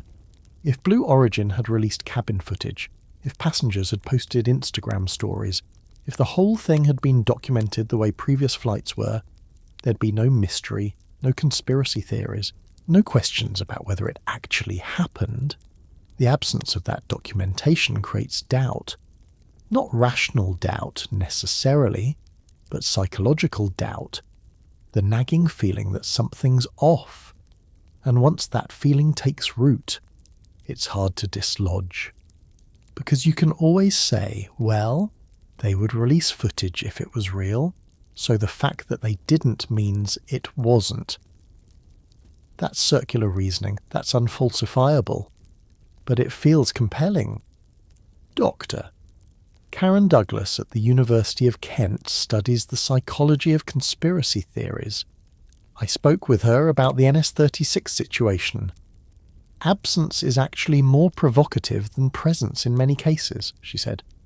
When something doesn't happen that you expect to happen, your brain immediately starts generating explanations. And in the absence of an official explanation, people generate their own. She continued, this is exacerbated by distrust. If you already distrust the institution, whether it's a government, a corporation, whatever, then absence of information confirms your distrust. See, they're hiding something. I knew it. I asked her how to combat this. She sighed. Transparency helps. But it's not a complete solution because conspiracy theorists can always claim the transparency is manufactured. They released footage, but it's CGI. They released documents, but they're forged. She paused. Ultimately, conspiracy theories persist because they serve psychological needs. They make the world feel more controllable, more understandable. Random bad things happen, but if there's a conspiracy, then it's not random. Someone's in control. Even if that someone is malevolent, at least there's an explanation. That's profound. Write conspiracy theories as a coping mechanism for an incomprehensible world. Better a universe where shadowy organizations control everything than a universe where things just happen randomly. Where nobody's in charge. Where chaos reigns. Applied to NS-36, better to believe Blue Origin is hiding something than to accept that sometimes flights just don't generate buzz. That not everything is newsworthy. That the universe doesn't owe us content. But here's the thing that really bothers me about the NS36 silence. It's the comparison with NS29 that makes it weird. 6 months earlier, same company, same basic mission profile, massive publicity, viral videos, trending hashtags, then NS36 crickets. What changed? The cynic in me says Blue Origin learned to avoid publicity after the conspiracy theory backlash. They decided viral moments weren't worth the harassment. The optimist in me says NS36 passengers specifically requested privacy, and Blue Origin respected that. Different customer base, different expectations. The conspiracy theorist in me says something happened with NS36 that necessitated silence, something that couldn't be shown. Which voice should I listen to? Probably the cynic and the optimist, in combination. Companies adjust their strategies based on experience. Customers have different preferences, nothing sinister required. But I can't be 100% certain. And that uncertainty, that's the gap where conspiracy theories grow. This connects back to 3i/Atlas in an interesting way. Both situations involve filling in gaps with speculation. With 3i/Atlas, the gaps are scientific, we don't fully understand the chemistry, so we generate hypotheses. With NS36, the gaps are informational, we don't have full documentation. So we generate narratives. The difference is in how we test those hypotheses and narratives. Scientific hypotheses about 3i/Atlas are testable. We can make predictions, gather more data, see if the hypotheses match observations. If they don't, we revise them. That's science working as intended. Conspiracy narratives about NS36 aren't testable. They're unfalsifiable. Any evidence against them gets incorporated as part of the conspiracy. That's not inquiry. That's motivated reasoning. Knowing the difference is crucial. Knowing when you're doing legitimate inquiry versus when you're constructing a narrative to fit predetermined conclusions. And honestly, it's hard. It requires constant self-examination. Constant asking yourself, am I following the evidence? Or am I cherry-picking evidence to support what I already believe? Most people don't do that. Most people find a narrative they like and stick with it. Confirmation bias takes over. They become immune to counter-evidence. This is how you end up with flat earthers who perform experiments that prove the Earth is round, then discard those results because the experiment must have been flawed. This is how you end up with people convinced NS36 was faked, even though there's no evidence of fakery, just absence of publicity. This is how pattern recognition, that useful evolutionary adaptation, becomes a trap. And here's the really uncomfortable question. How do I know I'm not doing the same thing with 3i/Atlas?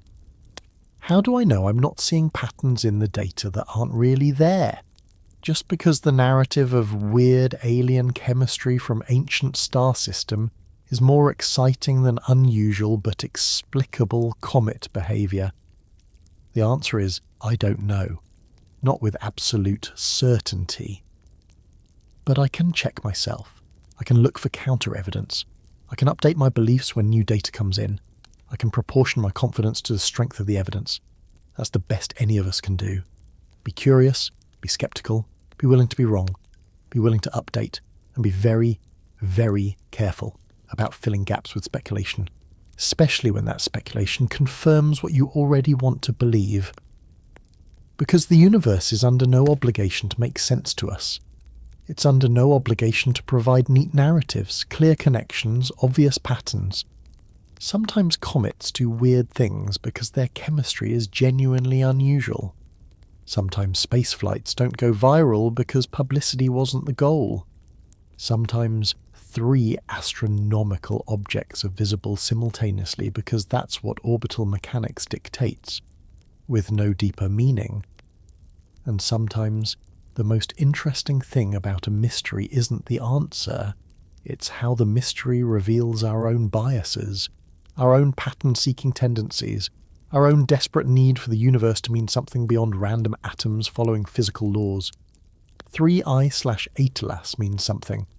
It's teaching us about galactic chemistry, about planetary system diversity, about how different the universe can be from our small sample of experience.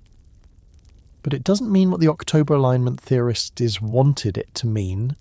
It doesn't mean the cosmos is sending us messages through planetary positions.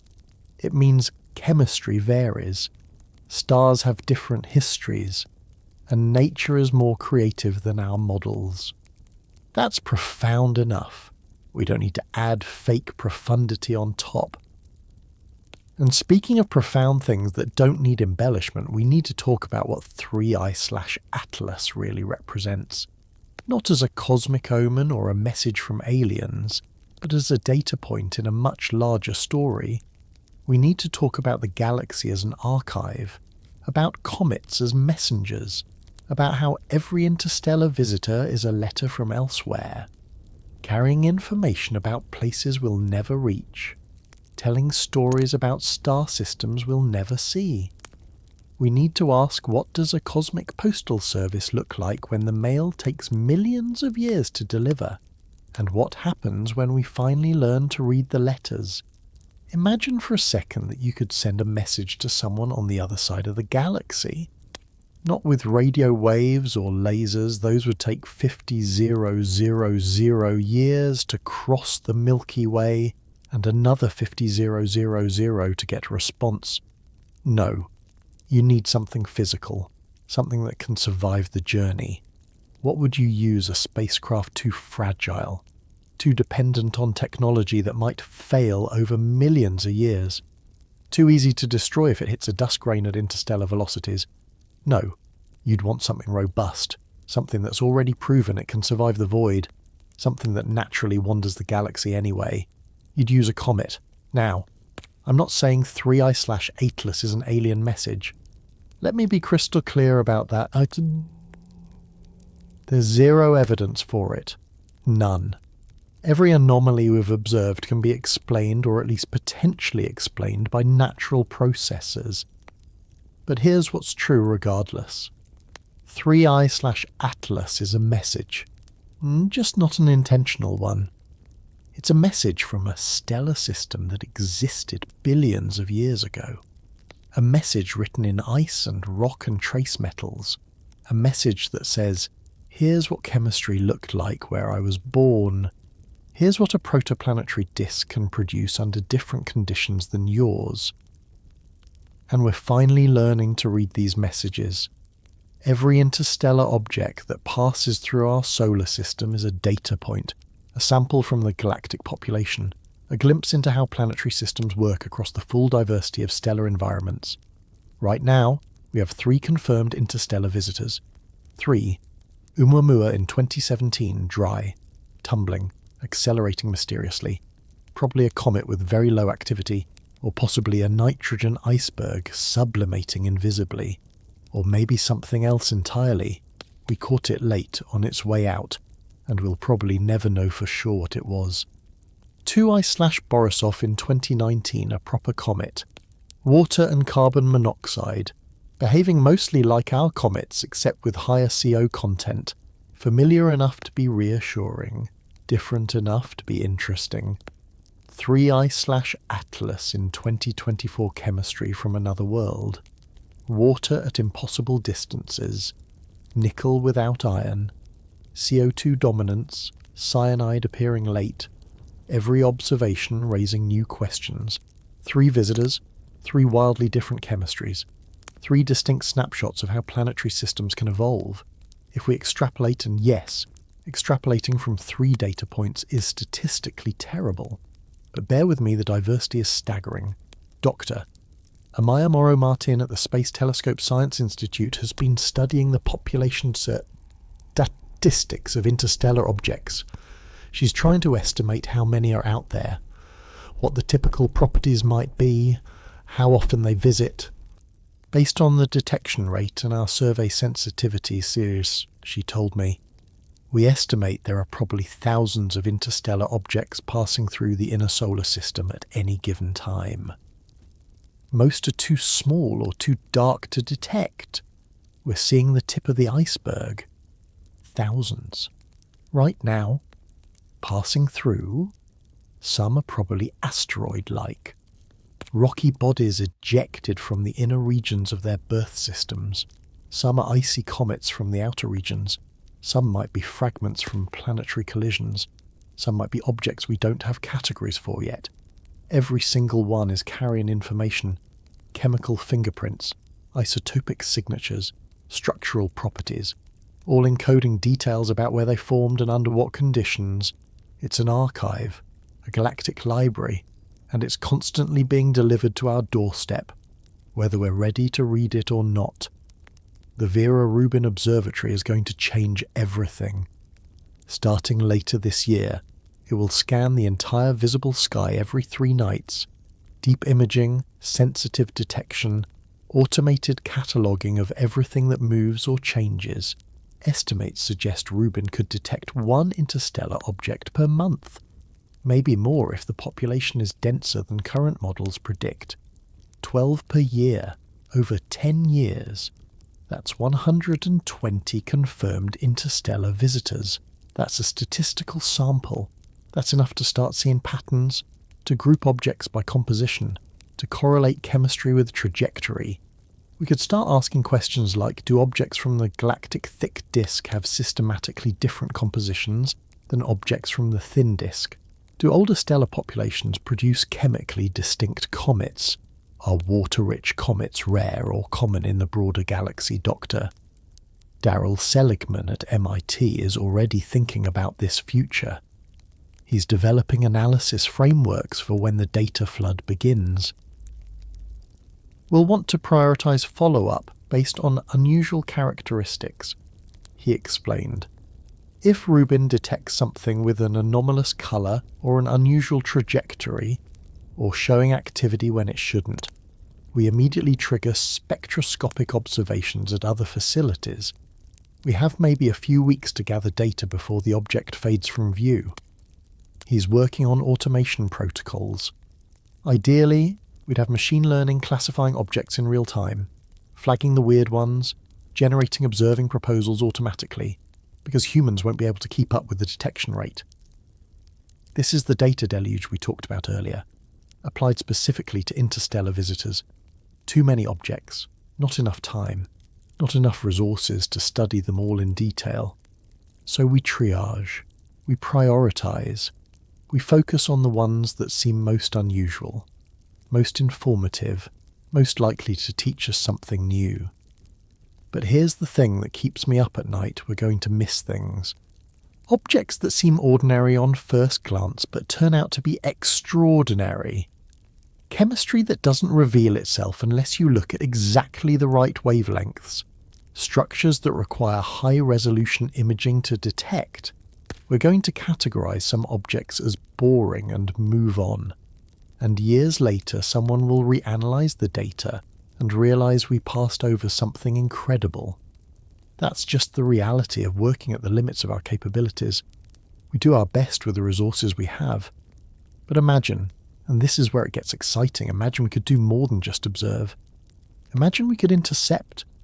There are serious proposals for interstellar object intercept missions, spacecraft designed to launch on short notice, accelerate hard, rendezvous with an interstellar visitor while it's still in the inner solar system. The ESA has studied a concept called Comet interceptor.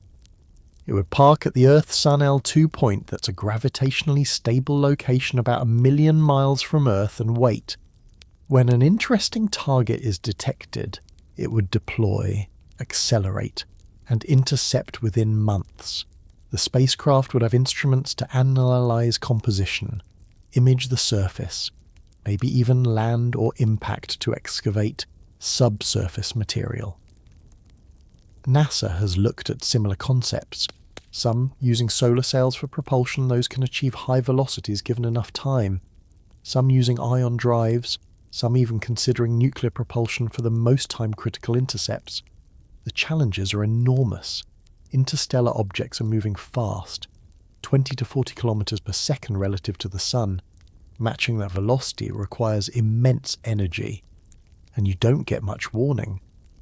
By the time we detect an object Nha, characterize its orbit, and confirm it's interstellar, it's often already inbound and approaching. You might have months, not years, to launch and intercept. But it's doable, technically feasible, just expensive and requiring infrastructure we don't currently have. Dr. Mark Raymond, who was chief engineer for NASA's Dawn mission, has thought about this extensively. The key is having the spacecraft ready to go, he said. Pre-built, tested, waiting in storage. When the target is identified, you integrate it with a launcher and go. You can't wait for a multi-year development cycle. He sketched out a mission profile. Launch within weeks of target identification. High-thrust initial burn to escape Earth's gravity, then long-duration ion propulsion to match the target's velocity. You might need to burn for months, constantly accelerating. I asked about the payload, what instruments you'd carry. Mass spectrometer, absolutely, he said. That tells you composition directly by measuring the masses of atoms and molecules. Spectrometers for remote sensing. Cameras, obviously. Maybe a penetrator or harpoon for sampling subsurface material. He paused. The dream scenario is sample return. You match the object's velocity, collect material, then return to Earth. But that's probably beyond our current capabilities for an intercept on short notice. The delta V requirements are just too high. So instead, you do the analysis in situ. On board the spacecraft, real-time measurements transmitted back to Earth. It wouldn't be as good as having the material in a terrestrial laboratory. You'd miss isotopic details, fine-scale mineralogy, complex organic characterization. But it would be so much better than remote spectroscopy from Earth. You'd know. You'd actually know what that comet is made of, not just infer it from spectral lines. And here's what really gets me excited. If we could sample even one interstellar comet directly, we'd revolutionize our understanding of planetary system chemistry. Because here's what we could learn: isotopic ratios. The ratios of different isotopes like deuterium to hydrogen, or different oxygen isotopes, or carbon isotopes tell you about nuclear processes in the parent star and conditions in the protoplanetary disk. Every stellar system has a slightly different isotopic signature based on which supernova enriched the gas cloud it formed from. If we could measure 3 I/Atalas's deuterium to hydrogen ratio precisely, we could constrain how old it is and what kind of stellar environment produced it. If we could measure its oxygen isotope ratios, we could compare them to solar system materials and see if they plot on the same fractionation line or somewhere completely different. Complex organics, remote spectroscopy can tell you that organics are present, but it can't tell you their detailed structure. Are we talking simple molecules like methane and formaldehyde? Or complex polymers, maybe even amino acids or nuclear bases with a mass spectrometer analysing samples directly? You'd know. You'd see the exact molecular weights. You could fragment molecules and identify their components. You could search for prebiotic chemistry. If you found amino acids with different chirality distributions than Earth's Earth life uses, exclusively left-handed amino acids that would tell you the chemistry happened independently, under different conditions. Refractory materials, the rocky component of a comet, the stuff that doesn't sublimate. Remote sensing can't tell you much about that because it's buried under ice. But with a sample, you could analyse the mineralogy directly. Are the silicates similar to what we see in solar system materials? Or different, reflecting formation at different temperatures or pressures? What about the metals? Is the nickel without iron signature we're seeing from 3 I/Atlas really a bulk property? Or just a surface phenomenon you'd know, definitively, structure? How is the comet put together? Is it a single consolidated object, or a loose rubble pile? Does it have layers of different composition? Are there void spaces, or is it relatively dense? The Rosetta mission revealed that Comet 67P is incredibly complex structurally. It's not a uniform ball. It's a contact binary, 2 lobes stuck together with distinct layers, fractures, cliffs, boulders. Each feature tells part of the formation story. An interstellar comet might be even more complex. Maybe it's been collisionally processed during its time wandering the galaxy. Maybe it accreted in stages, building up layers like tree rings. Maybe it's a fragment from a larger body that broke apart. All of that would be visible in high-resolution imaging and structural analysis. This is the future we're building toward. Not just cataloguing interstellar visitors, but actually going to them, touching them, bringing back pieces of other worlds, or at least analysing them up close. We didn't get to do it with Oumuamua. We were too slow, too unprepared. By the time anyone seriously proposed a mission, it was already beyond Neptune. Unreachable. We had more time with 2I/Borisov, but still not enough to mount an intercept. The mission proposals were written, the feasibility was studied, but the funding and infrastructure weren't there. 3I/Atlas. Same story, it's here now, it's accessible. And we're watching from hundreds of millions of miles away with telescopes when we should be sending spacecraft. It's frustrating. It's like watching a treasure chest float by and not having a boat to row out and grab it.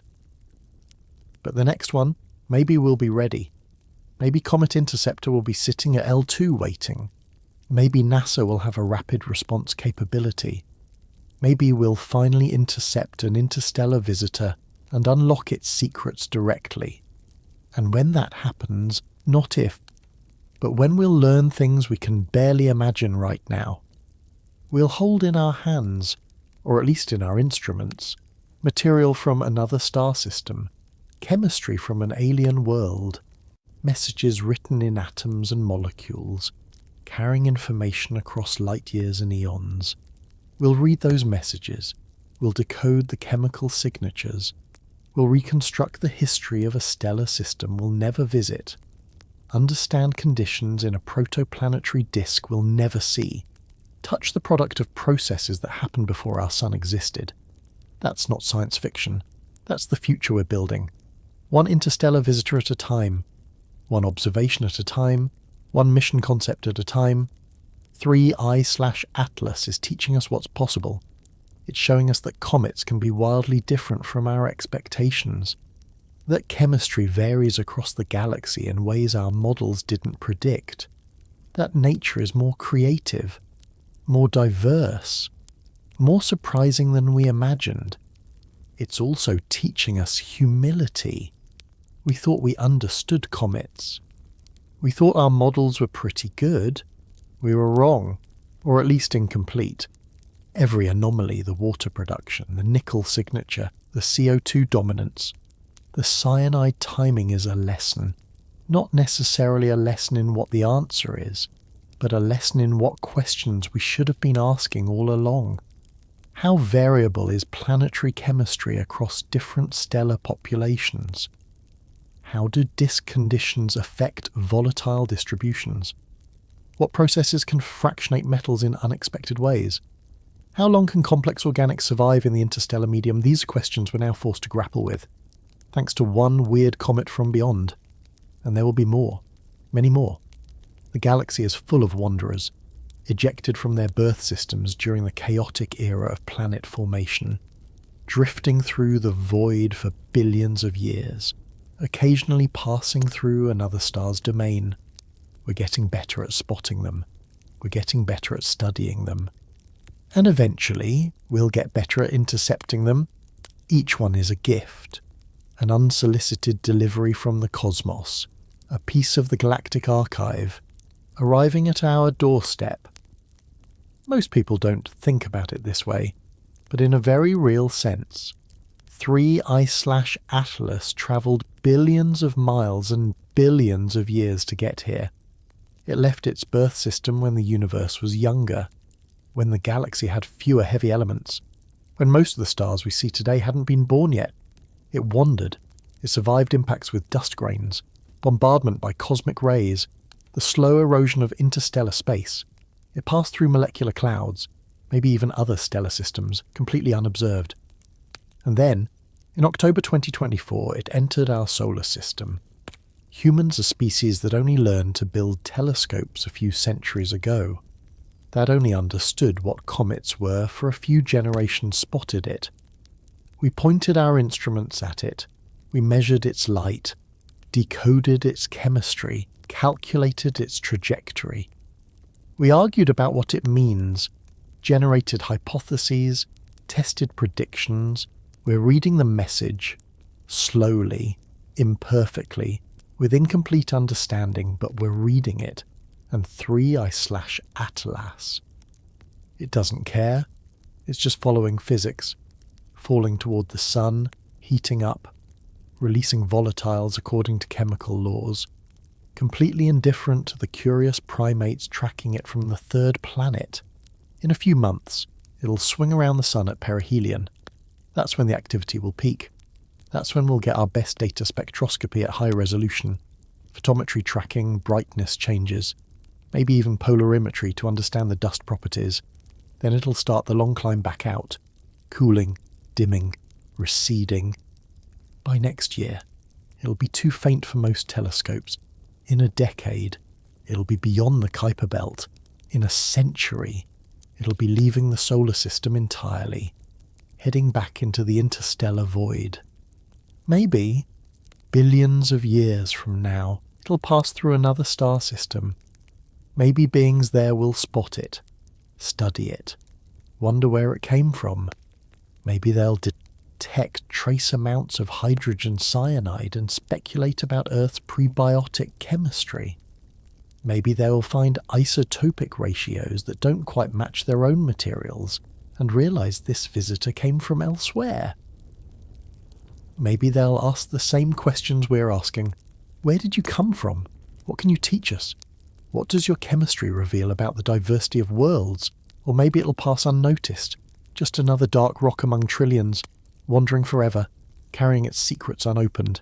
Either way, 3I/Atlas will endure, long after we're gone, long after the sun swells into a red giant and consumes the inner planets, long after our entire civilization is dust. This comet will still be out there, drifting, frozen, silent, a message in a bottle, floating in the cosmic ocean.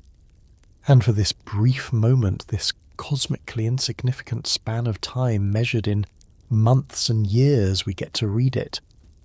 We get to hold it up to the light and marvel at what it tells us about chemistry and physics and the formation of planetary systems, about stellar evolution and galactic structure and the history written in isotopes, about how much we know and how much we still don't, about the vastness of space and the diversity of worlds and our small place in the grand story. 3I/Atlas is a visitor from another world, not in the science fiction sense, not aliens, not technology, not intelligence, but in the most profound sense, a genuine alien, chemistry from elsewhere, a sample of how different the universe can be from our tiny corner of experience. And that's enough. That's more than enough. That's everything. Welcome, stranger. Thank you for stopping by. Thank you for teaching us. Thank you for reminding us that the universe is bigger and stranger and more wonderful than we ever imagined. We're listening. We're learning. We're reading your message as best we can, and we'll remember you long after you've vanished into the dark, this weird, impossible, beautiful comet that broke all the rules and expanded our understanding of what's possible. Safe travels, 3I/Atlas.